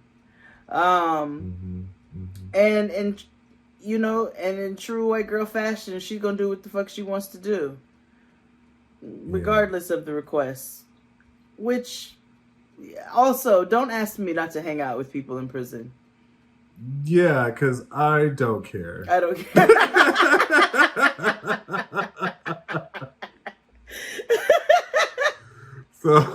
So this was wild because she goes to work, okay? She thrifts for a living. Yeah. I don't give a damn. She thrifts fine jewelry. Yeah. And she's with her clients, okay? This was funny. And this bitch busts into tears, as per usual. The tears aren't like stream one down. It's full on, like my whole family was murdered. You know what I mean? Like. And so they're like, "What's wrong, girl?" She's like, "My nigga gets out in 2 days, and I'm embarrassed. He's been in prison for 13 years, and it's not like he." Part, oh my god, this bitch said. The funniest part was the response. It's not like it was murder or child molestation or anything. He just robbed a bank. And her clients were like, "It's jewelry. It's not the first time." You tell criminals. And you plan on him working with you? Because my note was like, "Girl, everybody's a thief. You sell jewels." And then she's stupid because she told the world she carries her jewelry with her at all times. Dummy, dumbed. I should rob her. Bitch, okay? Me too, nigga. Let's come from both sides. What? Okay. I will rob her in these Birkenstocks I got on. Just because. Like, I will literally rob this bitch in a pair of Crocs. I swear to God. I swear to God. I said, why are you telling the world on WEtv that you carry all of your fine jewelry with you? And then she got one of them little hotel lock boxes in her house because when he got out later on, she went and locked the jewelry up in the thing. Right. And mind you, your nigga is a robber. Why wouldn't he be able to get inside of those things? And also, it's very easy to get inside those hotel safes. I learned on TikTok, again, how to break into them. So don't even bother using them in the hotel. Oh, shit. I'm going to find the video to show you. TikTok is a sick place. It's like diet YouTube, because I learned everything from YouTube, and so now, well, I learned everything. There's some shit I do know, but how to put together shit I learned from YouTube. But I was like, that is so interesting. I should just Google how to make crack on YouTube and see if there's a video for it. So I got songs for that. So she definitely does plan on making him her full business partner, and she's using her tears as a weapon against everybody who would have a question about this, just because she wants to get ahead of it. It's my kind of white girl. So she goes to the airport to go pick him up. I hate when people do this too. I hate when people do this. And she gets off the plane. I was almost on her side too, just for a brief moment. But go ahead. She gets when off she the was plane, in line, I was on her side. And they're like, so we had to take your bag off the plane because it was overweight. it was heavy. And she starts hollering and having a whole white woman panic attack. Well, I need everything that's in that bag. And so does everybody else who got left off this plane. And then the person behind her was like, because I guess she was taking a while, and I guess the person behind her told her to hurry up. And she's like, you need to just stop. Now, I was annoyed because maybe residual PTSD, because of I know what it's like to have your luggage lost and your airline and blah blah blah. However, why the fuck if you're traveling, why would you put anything important in a checked bag? Documents? Bitch. Never. Why wouldn't you have a carry-on for that? Yeah, put that shit in your purse. My mother said always carry a toothbrush, a pair of drawers, and your important papers. Yeah. And now my weed. But oh no, I checked that. Well, I travel in-state, so it don't matter. Oh yeah, that's good. You good. You can go right on through the but TSA. But still, the point is no, important shit should be on your person. Yeah. That's so ridiculous. So many fucking way. I hate her. So the luggage came late. Whatever. She goes out and she gets the rollers set in her hair, and eventually she goes on her way to go see him. And she's still looking puffy. And she cries the whole fucking time. Yeah, and he gets out. They have a beautiful reunion. He seems pleasant enough. She wants him to train as a bench jeweler, which is actually not a bad idea, where he can learn how to solder jewelry and put it back together and set stones and all of that. And that actually is not a bad lot. I didn't disagree with the plan. I disagree with him being involved with her business. I feel like he needs to have his own. Yeah. But I don't think doing that is bad. I think that's a good idea. I think at some point maybe, contract his business, like a legit type of thing. But mama, you need to stay your own. But I was like, this is actually one of the most logical plans I've ever heard for somebody to get out and learn as a trade, because it's a very specific trade, And so he teaches us about meat rocks in prison. They didn't have red meat, so they would take feet and snouts and all kinds of parts and put them together and make these things called meat rocks. It's been 14 years since he's been with a woman. You see it every time they say. They say it every time. They say, I've been with a woman. Not had sex, but been with a woman.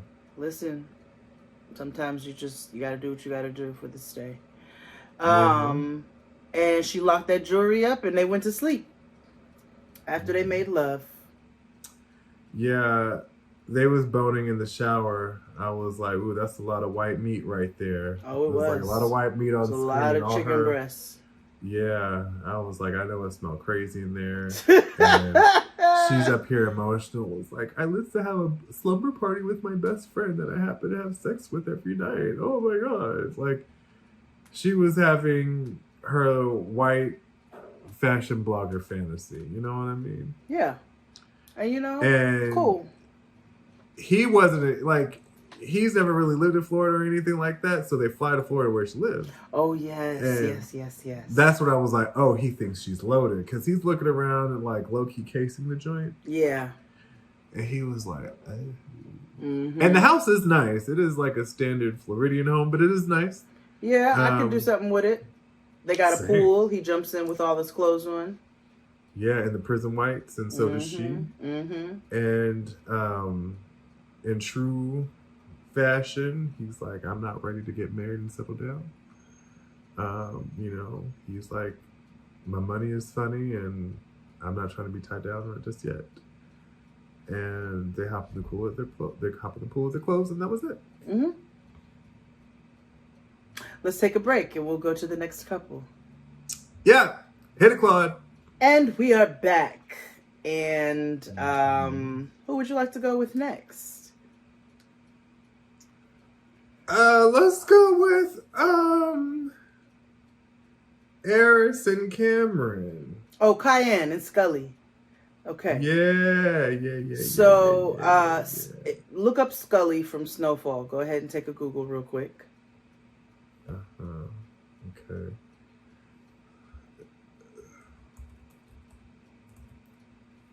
Scully with the K.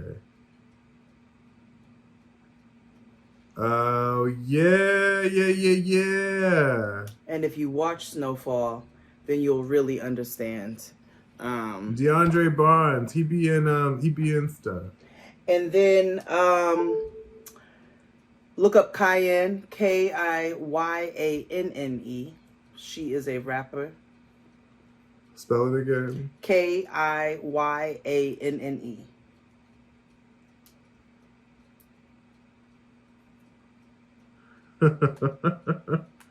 Okay. From Love and Hip Hop. Yes. Okay. That's fair. So Cayenne and Scully. Cayenne and Scully. Mm-hmm. So it opens up, she got a friend kid too. Mm-hmm. Yep, another ancestor child.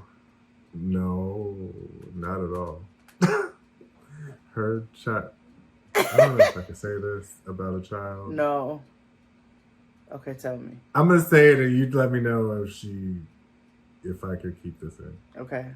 She's raising a bird because she was like, my mommy need a man. And it was Did she say that?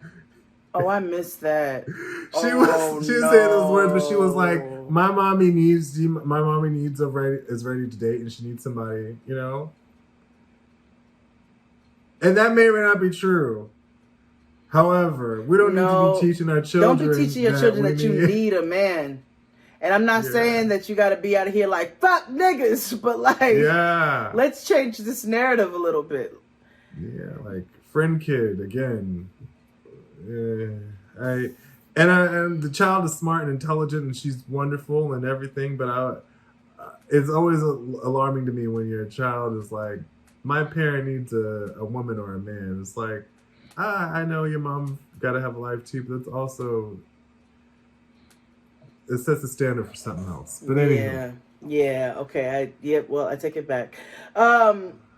So they're plant shopping for him for a nice low light plant for his stay at the halfway house, his 60 days. Yeah, he is a N-word.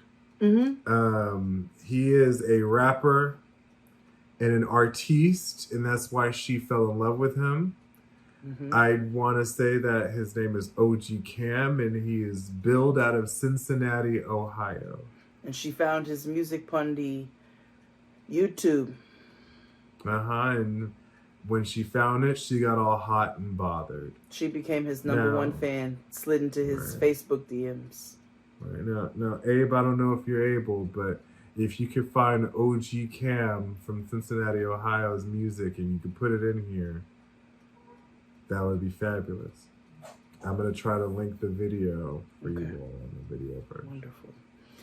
She told him when she slid into his DMs, she said she was going to have his babies. Yeah. I'm gonna be honest with you. I'm not promising. Why would you promise a nigga that? I wouldn't. Like, we are not that far removed from the 80s. Not for. Oh. That nigga ain't gonna be there. Clearly, statistically, he wouldn't be. Stop! But also, like... The math is not on her side. See, here's my thing. I'm all pro-black and I'm all... But here's the thing. Why on earth would you set yourself up for failure, beloved? I'm not saying that people who are formerly incarcerated can't have full, happy lives. That's not what I'm saying at all, because we've seen it time and time again. There's success stories. Recidivism is a thing, yes, but there are also people who make it out and have full lives. Yeah. This particular scenario, I don't see that happening for any of these couples, because the first, except for Justine and French Montana, they're together for a while. But the real, they locked in. But the thing is, they're like, the first thing that comes out of every couple mouth is about them boning. Like, you know what I mean? It's like, yes. when we fucking, when it's not like, they don't really like them. You just want to fuck. And that's all Cameron wanted to do. He wanted her to sit on his face for the whole time. Yeah, he mentioned her sitting on his face no less than 3, 4, 7 times. Right. So, while she's spending $900 on plants, she lets us know. She was watching her coins, and I said, well, first of all, these plants are high, because I just looked and calculated what all you got, and your bill was over $200, and I know plants. So not only was that high, but you have to watch what's in your bank account. Right. She withdrew $10K from her 401k to fund this relationship, because that's what she's doing. And her little daughter, Lena, is concerned that her mom's time won't be shared equally. She's concerned that she's going to lose her mom to the new nigga, which, unfortunately, she probably will. Yeah. Until she gets her mind right and realizes that she needs a better-looking nigga, and she could do better. Because she can. She's so pretty. Yeah. Why is she... She's a pretty girl. And I thought she had... Well, you know what? Never mind. So... They thought he was going to get a long probation when he went to prison, because remember they were chatting before he went in. He ended up going to prison. So she told her child that she felt the same butterflies when she met him that she felt when she had her. That's fucked up. You didn't hear that? Yeah, that's fucked up. What's that? What is that clip in Boondocks where they raided the library and they were like, "That's real fucked up, Agnes." Like, whoever's the oldest can get it. And they pointed at Agnes. And the plant that she bought for him, the next day when she goes to go get him, she left it in the car and it died. A prophecy. God will tell you. Will show up in mysterious ways. Every time. She also says something super wild, which is the crux of this show and why everybody here needs therapy, lobotomy therapy. She said, I think it's better to date niggas on the inside. Because she can control who they talk to and all the focus is on them and not anybody else. Oh, baby. And you decided to be with a rapper. The complete antithesis of what you want. A rapper who got caught at the airport with 30 pounds of weed. Yeah. And I'm also surprised he's only 30 because he looks like an uncle. Oh, yes. Yeah, and he's a bit loose. Even with the haircut, he looked like an uncle. Oh, he has an interesting mug. He has an interesting little face. So gets caught with, we find that out. They're littering on the side of the road, leaving all of his clothes, that dead plant, all of the things that was stressing me out. And he announces to her that he's ready to get back into his music. He's got a wild video that he wants to film, a la Tip Drill, think ass shaking, clapping, women licking one another, and all types of other misogynoir. And then they go to have muffin time before he goes to the halfway house. That was so gross. Basically, he's talking about her titties and comparing them to muffins. And her ass, both, I think. And then the next morning he tells us that he went Jamaican dance hall in her pussy and jumped off the dresser in the hotel. And she drops him off. That's a hetero saying that What? I've learned. What? Jump off the dresser. Is that a saying? So I was literally saying he jumped off the dresser. Oh no, that's a saying that straight people use now. So what?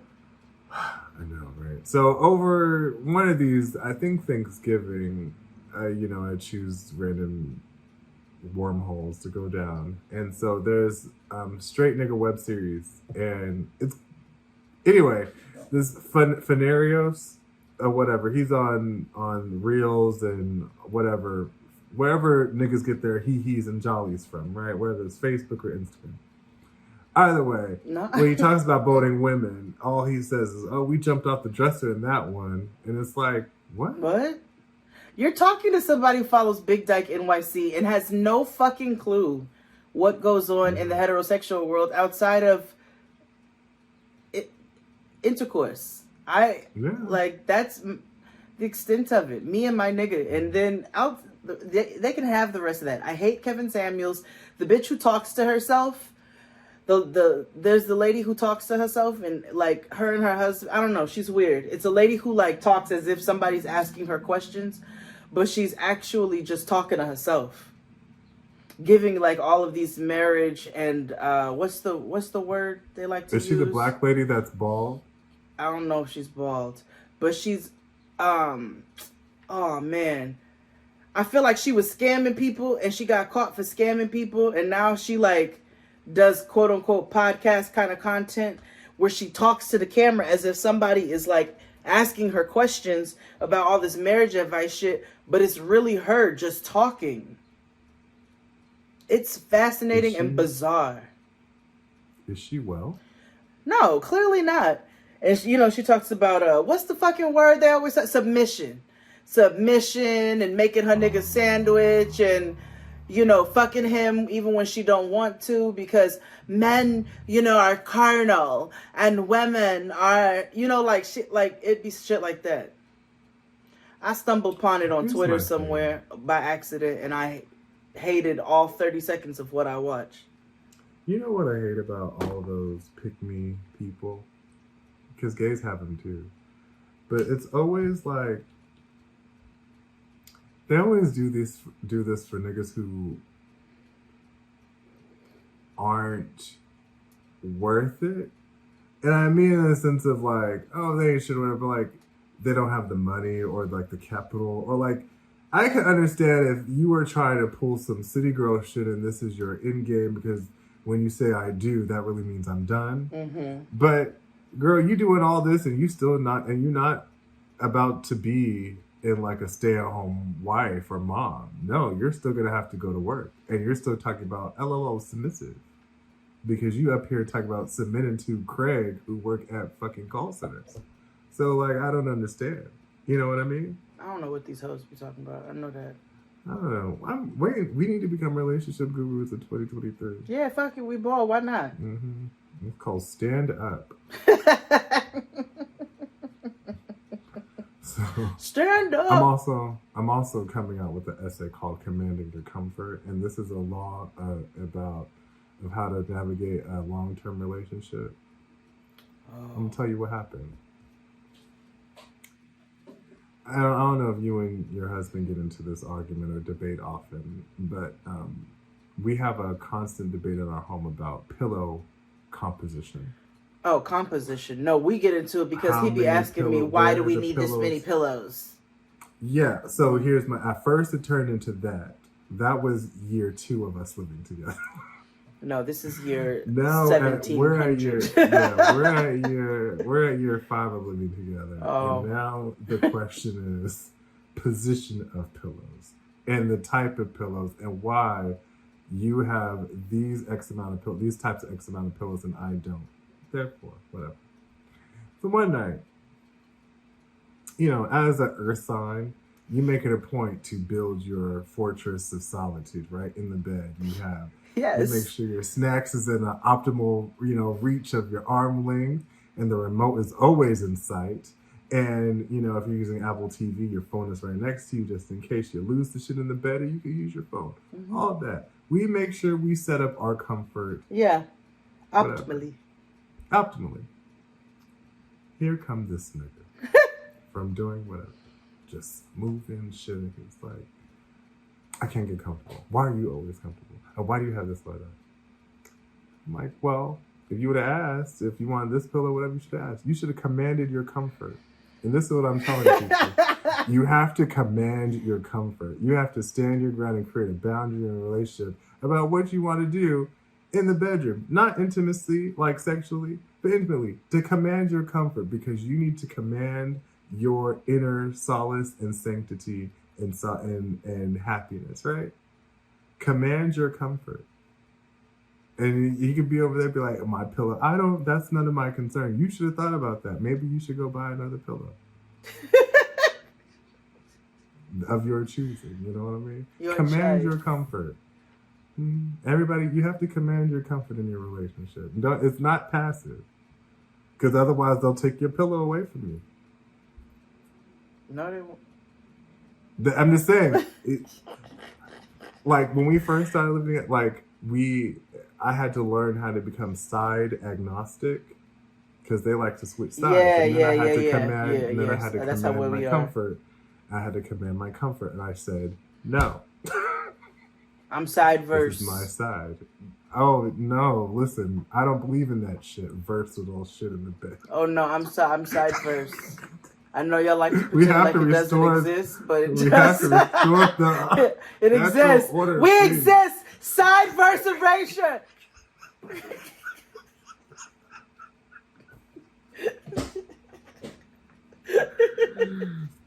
The verse agenda strikes again. You're damn right. I flip like a fish, nigga. And I won't be ashamed. Oh my god.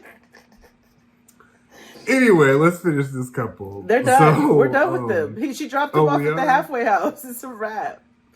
Oh yeah, they did it in the car. Yeah. And, they once they married, they held a bone and with Hot 6 magic oil.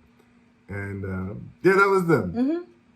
Let's take another break. And we'll be back after these messages. Welcome back to this special episode of Jade and XD. Who we ending with? Let's end with Gabby and Chris. Okay. Oh. Mm-hmm. Okay, so let's go to Wyatt Lotto and Michael Montana. Mm-hmm. Or as Chris Ryder says, Tammy Rivera. So that is not Tammy Rivera. She looks exactly like Tammy Rivera. Look like Tammy Rivera. In this episode, she acted like Tammy She Rivera looked like Tammy Rivera more in this episode, but she's still Lotto Wyatt. Oh yeah, it's Kiki Wyatt. Because she's giving Kiki Wyatt a smile. Okay, so remember last season, he was locked up, whatever, right? Yeah. He comes out. And with the keyboard, which I thought was interesting, true to the music, I get it. My note was, I'm always fascinated by men who get their hair done in prison. Yes. I said, the braids is braiding. Who did them? Yeah. I had to look for my note. Now, she's picking him up in a fingertip to toe sateen outfit, onesie. Oh, yeah, cat suit. With gloves and boots, but it's all just one... She came dressed as a drag queen. Now remember that she met him through his mother, which was her coworker. Which is very important to the end of the story. Yes, very, very, very. So she met him through his mother / her coworker. Went to go visit him for the very first time. On the third visit, which was 9 days later, he proposed. They got married during lockup. We saw that. And right now it's a very yours, mine, and ours situation because they got 7 kids combined. Yeah, so he's a drug dealer turned robber. Yeah. He was there for 6 years for distribution of heroin and fentanyl. But he's rehabilitated of sorts, and he specifically said, I'm not going to go back to selling nickel dimes, So I'm sure he's still going to sell, weight. But, right, yeah. The producers get messy and they ask, about sex and how long do you think you're going to last? And he was honest. We learned, and we learned that he got project twins. We learned the family structure of him. He got 4 kids. He had a girl, and he cheated on her and had project twins. And if you don't know what project twins are, it's 2 different women pregnant at the same time. The same man about the same time. He gets along with the kids well. Yeah. Her kids, and they have a lot of children, and nothing really happened really in the beginning. Although her son was kind of like, I'm not calling this nigga dad. So, they nasty. They talking about eating buffalo wings and ranch out her booty. And all that good stuff. He shaved his balls so she can get to the G-spot and stuff early. And his butthole so she can get to the G-spot earlier. So, all of that. Like, it was, they boned at the hotel. It was a good time. He gave us a prison fleshlight tutorial. Yes, he did. 2 balloons filled with water that you tie together very tightly, and then you bang, bang, bang, bang, bang. So, fast forward, they get to the hotel, they bone, they do all the nasty shit or whatever, right? And it's time for family day. He hasn't seen all his family in a long time. Did you notice there was a jar of Nutella next to the bed when they get to the hotel? Oh, so... Yes. And I Googled everything that was on that thing, right? So one of the things was the 7-7... God, Chris Googled it. It was like feminine perfume. Oh. And I got a headache from even Googling that shit. That don't sound like they had Nutella. And then they had Nutella. No, they had Nutella and a couple of sex poofs. Oh, okay. Oh, yeah. I was into the nightstand. I was like, I need to see. I saw the Nutella. See that. So he gets a call from a friend out of nowhere. That it's urgent and they need to do business. Mocha. And Mocha. And she's like, nigga, this is family day. This can wait. And he's like, well, this is about to set us up for our future. I don't give a fuck, nigga. Your kids are waiting for you. Your children. Like, she was trying to, make him, understand, you can meet this nigga tomorrow. Yeah. I don't want to meet your new friend today. But I also didn't realize his friend was just going to come over to the park, which... That wasn't, but the thing is, he didn't make that clear either. He didn't. Logan didn't make that clear. It made it seem like they were going to do a stop-off. Right. So, they have the welcome party right in the park. It's him and all his kids, his papa, which, are they Guyanese? Or Indian? I don't think, I can't, I think his mother is Caribbean. And I don't know I think they both specifically are. or South American. I think that they're giving me Guyanese, they're giving me Suriname, they're giving me Panama. It could go anywhere. Maybe Panamanian, because I'm getting... There's Afro and Latin, and I just don't know if it's Latin or if it's Indian. And some indigenous as well, if not Indian, East Indian descent. Yeah, East Indian, because his father is very, like... His daddy looked Guyanese as hell. Yeah. Yeah, his daddy looked hella Guyanese. He could be Trini. He could be Trini or Guyanese. True.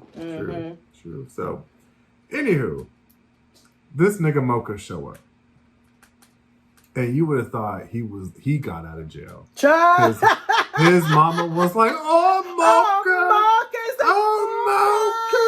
Oh, my God, Mocha, no play.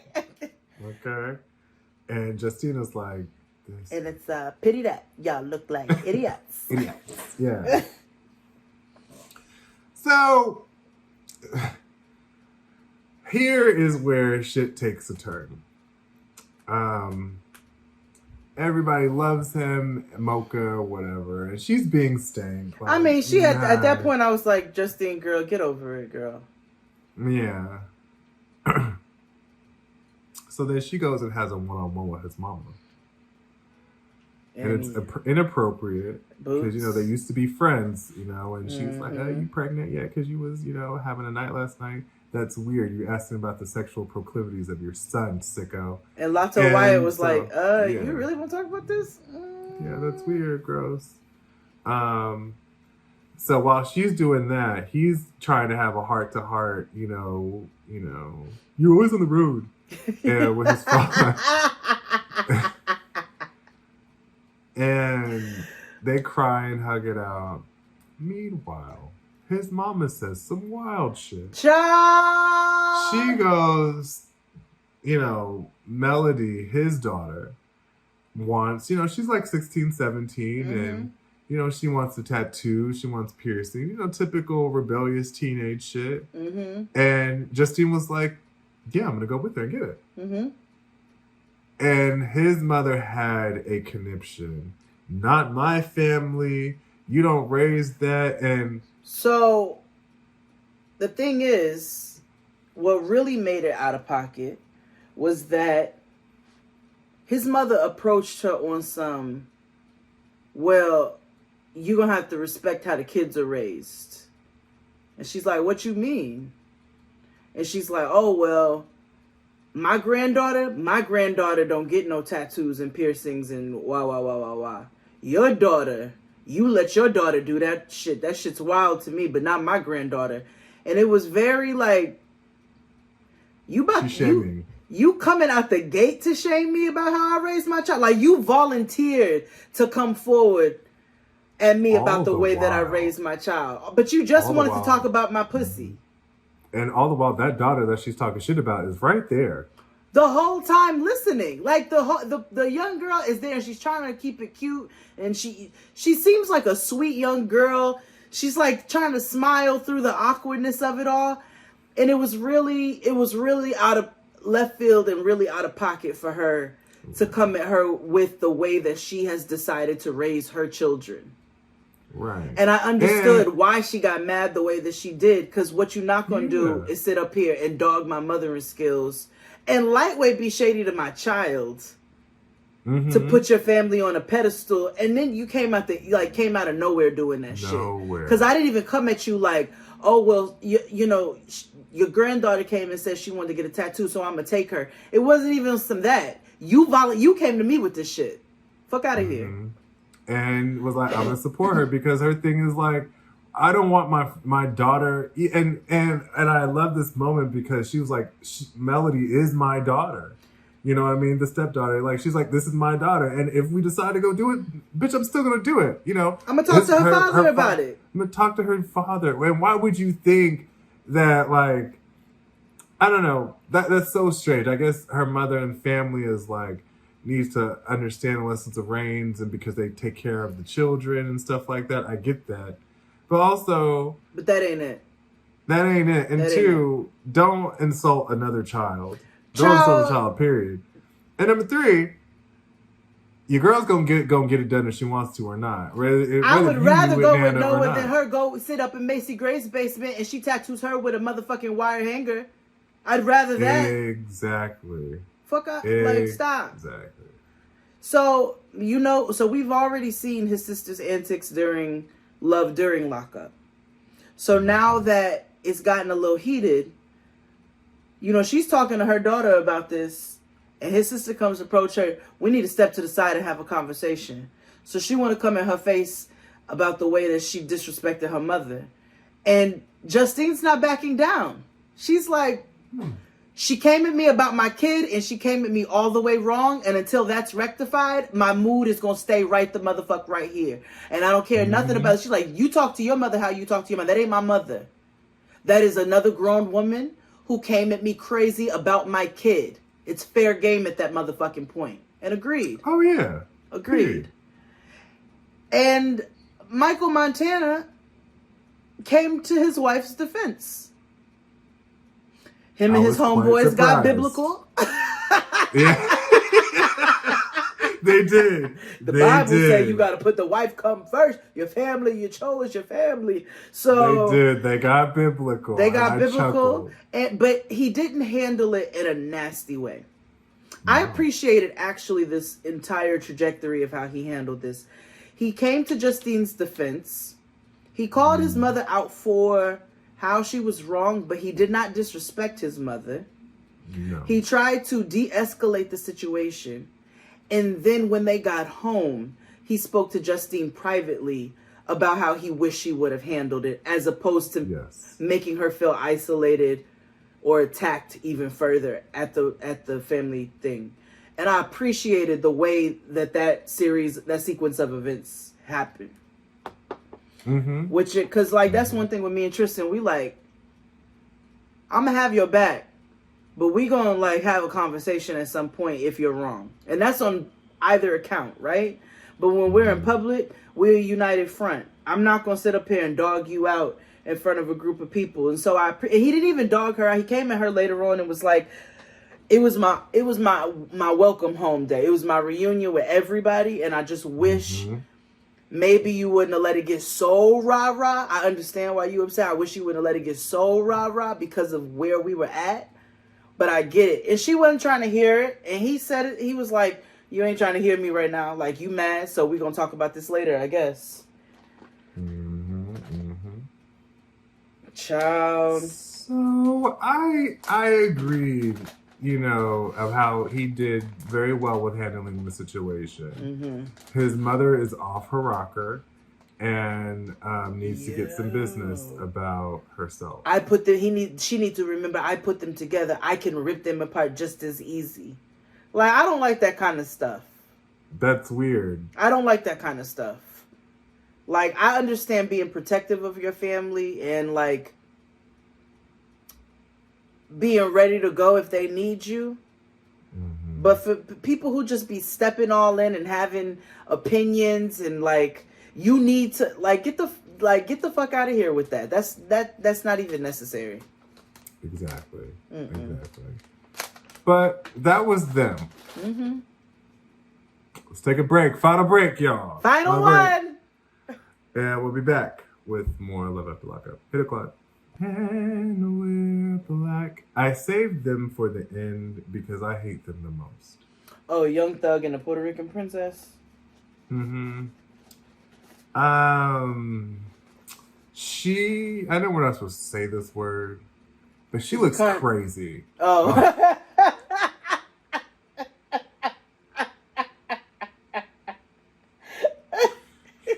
She looks nuts. Yeah. Yeah. Yeah, she looks.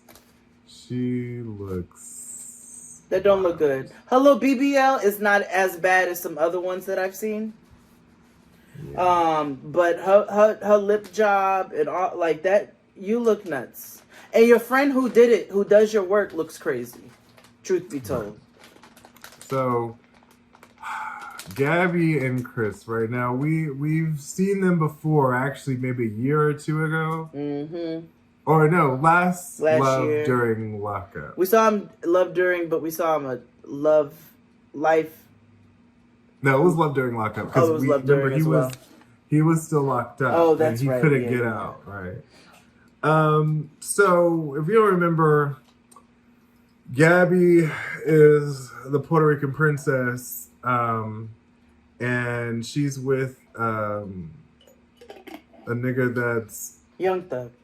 yeah, Young Thug from the Lower East thugger. Side.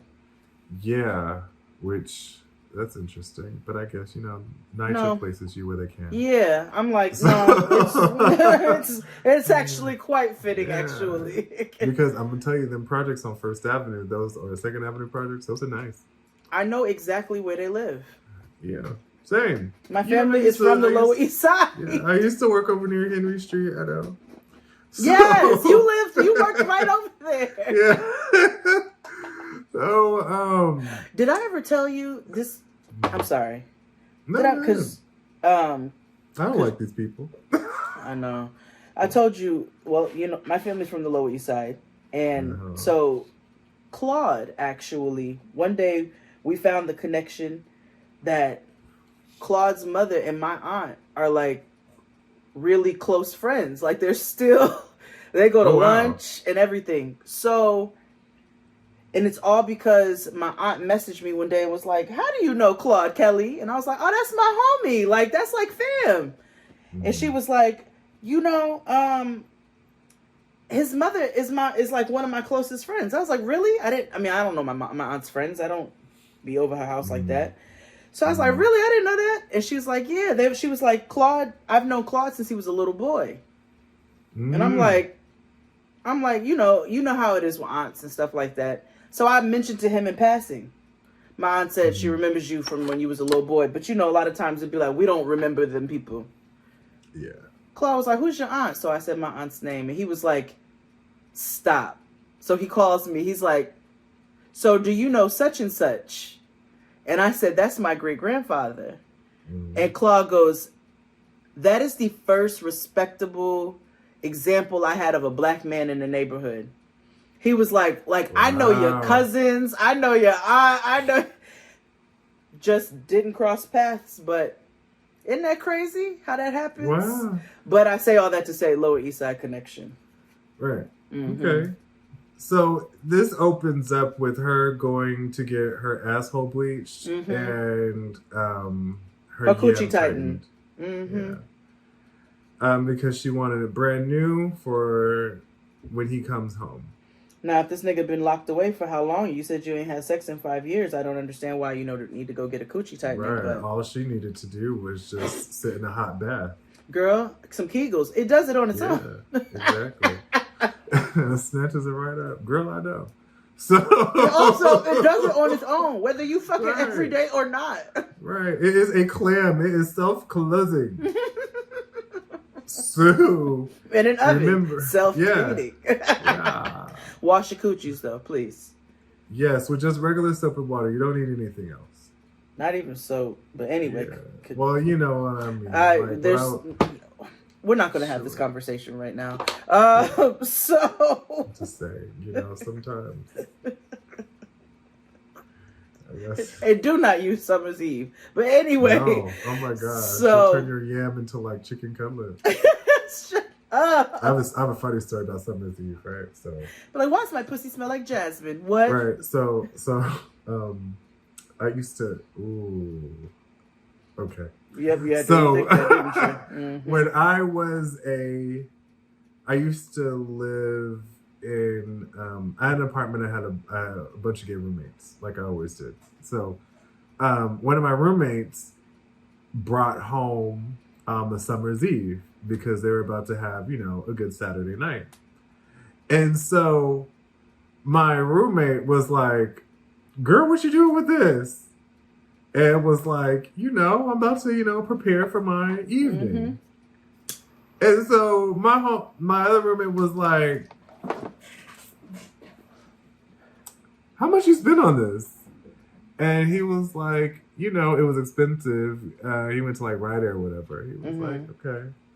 He was like, so what do you do? He was like, what do you mean what do I do? You don't do this? He was, she was at the time was like, so what do you do?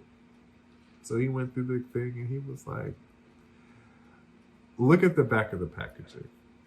So if you look at the back of the packaging, it has vinegar in it. Okay. And So roommate to other roommate was like, when you cook chicken and you clean it and you use vinegar, what happens to the chicken? He was like, well, not thinking about it, it kind of pulls away the fat and stuff. Exactly. You're going to burn your asshole off. You could put a little vinegar in your bath water. A little bit, but you're shooting that shit up your asshole and into like crevices and all that fragrance and stuff is not good. It's over drying. Oh yeah, no, you're not supposed to put a bunch of fragrances now. So, you know, that's aloe, vitamin E, you know. Yeah, we had a little tutorial session on how to, you know, irrigate. But the point is, don't use that shit. Otherwise, you're pickling your vagina. Or your asshole. Or your asshole. Pickle asshole, everybody. So yeah, she goes to get her coochie tightened and all of that. She's talking shit about his family because we learned seasons ago that they pretty much hate each other. And they hate her rightfully so because they're actually all awful, if I'm being honest. Awful. I hate all his family terrible. too. His family is enablers and yeah.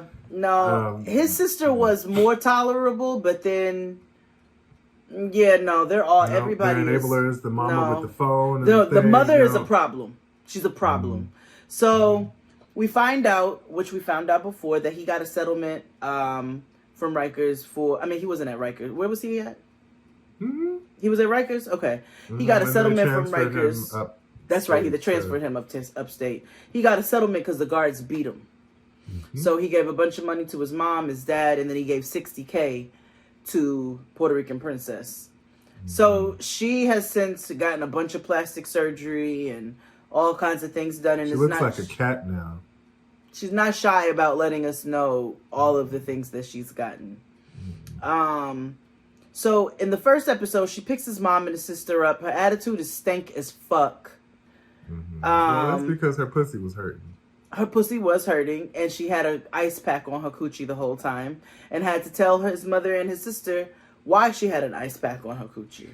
It was worse than when people would go around and telling the neighborhood that, oh, my nigga just got out of prison. Uh-huh. She had to tell the world that, oh, I had my pussy tightened. Because when people tell you... So, like, I know people get this done.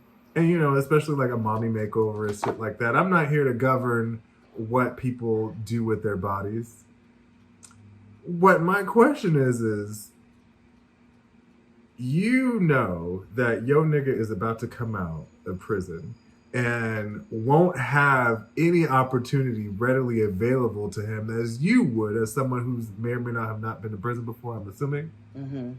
Why would you spend $30,000 on just cosmetic surgeries when you know he's going to need that money to live? You know what I mean? Yeah. And buy bags and shoes and... Now, when last that BMW, season that they were she bought that BMW in a big ass ring. Right. Now, I thought they got some fly ass apartment in like West New York or something, or in Edgewater.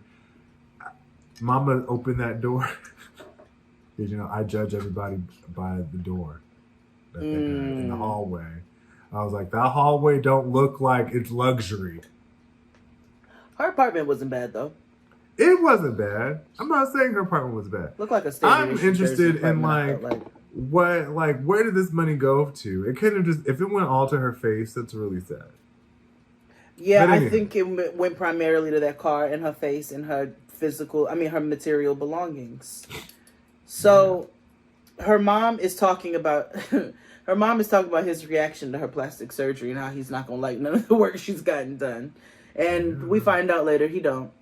And they all have to go to a hotel because they're picking him up in Pennsylvania. So they're, again, you driving this BMW and doing all this shit, but you sleeping in a room with his mom and his sister. Make it make sense. I don't understand why people don't pay for the things that matter. So they all get up to leave to go get him, and they want to stop off to get some breakfast first in the hotel. And she's pissed because she's ready to get on the road. Now, they were being spiteful, if we're calling things, because oh yeah, I guess they had made and an they were agreement. gaslighting too. They were gaslighting her. They had made an agreement on a time to leave. And she was not wrong where she's like, you can grab something from the buffet and keep it pushing. Like, they sat down. They were like, we just want to eat. Like, we don't. But her attitude is also so bad that it's hard to, you can't defend her. Yeah. Because they talked about how Wyatt Lotto talked to old girl in the last episode when she deserved it. No, this girl be talking to people crazy. I'd have to knock her motherfucking head off, but then we meet her mother and it kind of makes sense. With her witness protection wig. I said, is her mother a cop or a CVS manager? I'm very confused. So they all fight. She's kicking them out, trying to kick them out the car. The sister's about to knock her head off. She asked the police to get them out the car, and then he calls and makes peace of it all, and they go on about their business. Right. And we didn't even do nothing. We just want her to come on, get in the car. Like, no, this is partially your fault. Yeah, it is. And, they try to be like, no, we wasn't doing nothing. Like, y'all are up here lying. Like, just to make themselves look good. But, niggas do that. So, anyway, they get to where they need to be. I was like, to be a fly on the wall on that car ride. I knew it was silent as hell. You know it was. But anyway, his ugly ass gets out. And I say ugly ass because he has an ugly ass spirit. Because all he is just trying to bone. Oh, that nigga is not... First of all, how did they all get this number so fast? You was up here calling everybody that you could motherfucking think of. And hitting everybody on Instagram and Facebook and every bit of means that you can to communicate. As soon as you got out, you hit up every woman that you know. This nigga also says female repeatedly, which... Mm-hmm. So does she. So, yeah, well, I know a gaggle of... That's a New York thing. I'm like, I have a gaggle of... We've got to do better as a people. Like, you can't... Yeah. It's not females. But they get to the Greyhound to pick him up. They try to fuck in the Greyhound bathroom. Security breaks that up. Which is disgusting. Let me tell you something. The Greyhound bathroom? Greyhound. Isn't your pussy still, like, wounded? Yeah. Can't like, anything it's susceptible just jump to, up? like, just jump up. Right. Jump up in there. In the Greyhound jump station. Jump up in the air and stay there. Girl... Can you imagine just pulling your junk out in the middle of Port Authority? It will fall off. I can't imagine. I can imagine men doing that because men with men fuck watermelon. So that's not like balloons. Yeah, I just can't imagine like I need to be with my nigga so bad that I need to just pull my panties over and just fucking I don't know. Something to you. Hold on. This is what her pussy was gonna do after fucking in the Greyhound station. Oh my gosh. Well, I'm sorry. Hold on.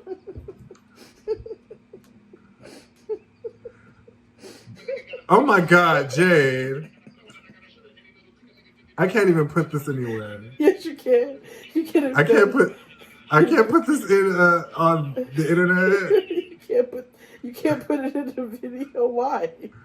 Because it'll get taken down. If somebody's labia lip syncing to fucking Busta Rhymes, look at me now. Okay, I'm gonna show you all here. Hold on. No, you can't. I'll take it down. I'll have to put a link somewhere. I'll upload it and leave it as a link. But oh my God. Oh my God. So anyway, he's out and he's been in prison for 6 years and he spent 270-day stint in solitary confinement. Mm-hmm. And what was odd behavior is that they leave after getting caught trying to fuck at the Greyhound station, walk right in front of his mom and sister, and to the corner where 7-Eleven is, and then they get married. Yep. She set up an officiant to come and marry them on the street outside the 7-Eleven, between the 7-Eleven and the Greyhound station, just so that she could spitefully tell his mother and sister that he won't be paroling to their house. He'll be paroling to Jersey. Yeah, and he can't live with her unless they're married. So they got married, and he was kind of like, okay, whatever. He pulled the puffball out to his mom and his sister and goes, surprise, we got married. And his sister, Thames, was like, oh, okay. Shut up. She looked like that. So, you know, they're underwhelmed. Forward, yeah. They're underwhelmed. And you could tell that his mama and sister are texting each other down in the backseat. You know they are. Both of them sitting back. And every time his sister be rolling up, it cracks me up. I'm not even going to hold you. I'm like, yes, that's right. Wait and roll up. She's like a walking LaKaylee song. You know what I mean? Yeah. Next single, rolling up next to my mama. So yeah. So they he's not here for the surgeries or the vajacial. She tells him about the vajacial. And now he's questioning her motives for doing that.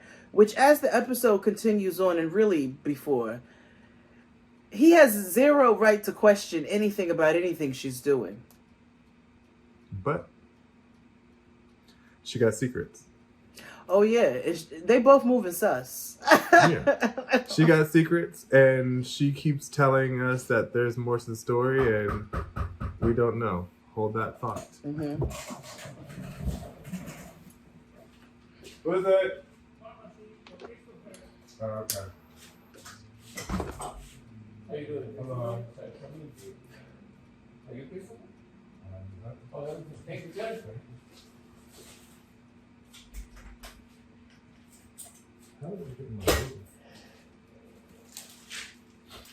So many interruptions today.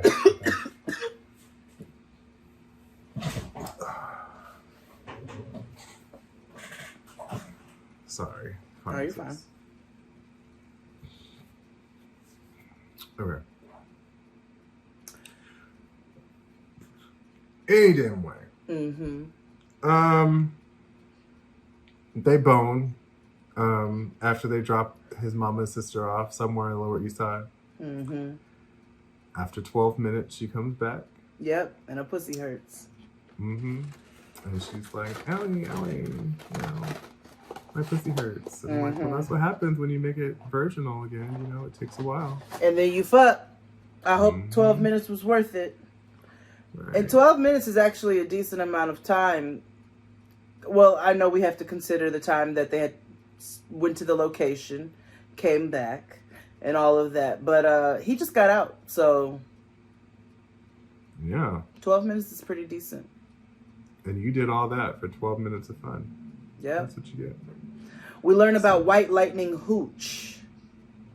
Oh, sugar and tomato paste. Yes, ferment that down for quite some time, and it makes a tequila reminiscent spirit that can apparently fuck you up.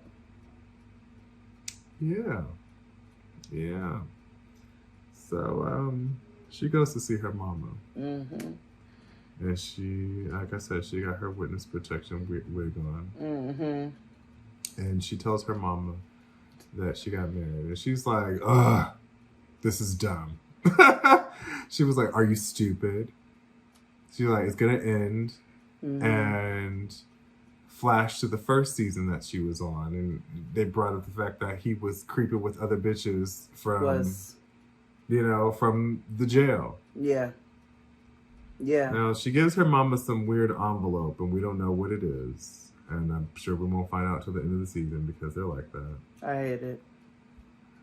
But, you know, fast forward, he's about to get out of the halfway house Mm-hmm. in the Bronx. Mm-hmm. And she hits him with the old adage, "Are you talking to bitches, yes or no?" You know? Mm-hmm.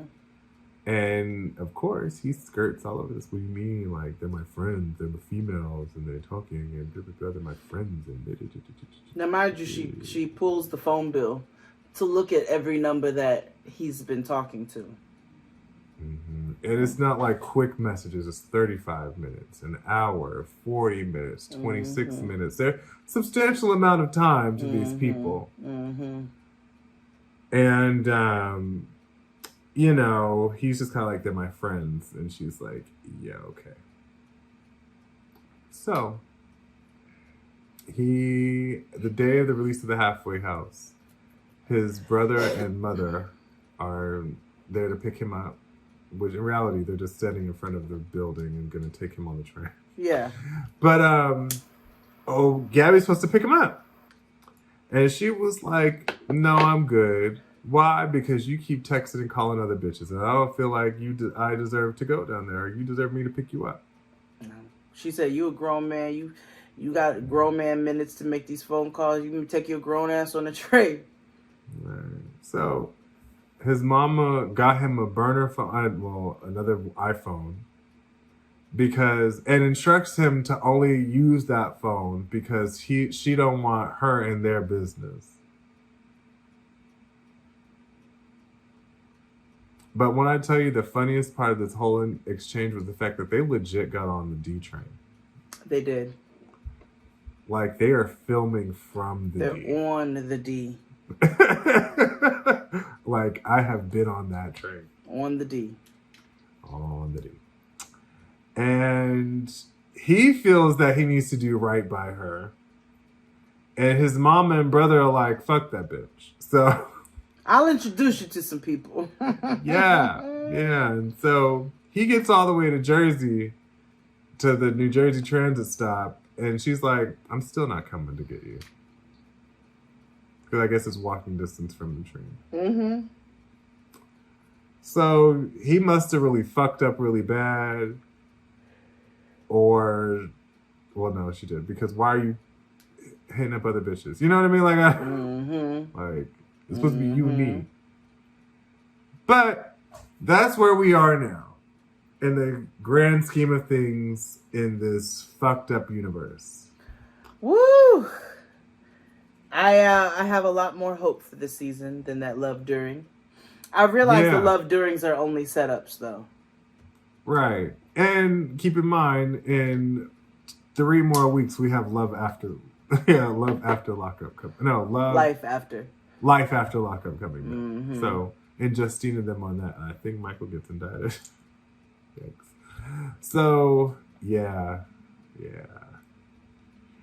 I gotta pull and find all the tea from the Discord because they keep me abreast. Oh, yes. We've got to discuss this on the Patreon. Woo! Yes. But that was a long-ass motherfucking episode. Yeah. Welcome back, niggas. Every episode will not be 3 and 4 hours, but we had to get caught up. Unless if y'all pay us, and then we'll make it so. But until then... Listen, if Joe Rogan and them can have 4-hour podcasts and get $100 million, I'll do a 4-hour, 5-hour podcast for $100 million a year. Oh,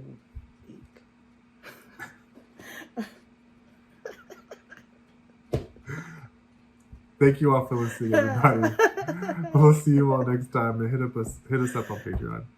Bye, y'all. bye.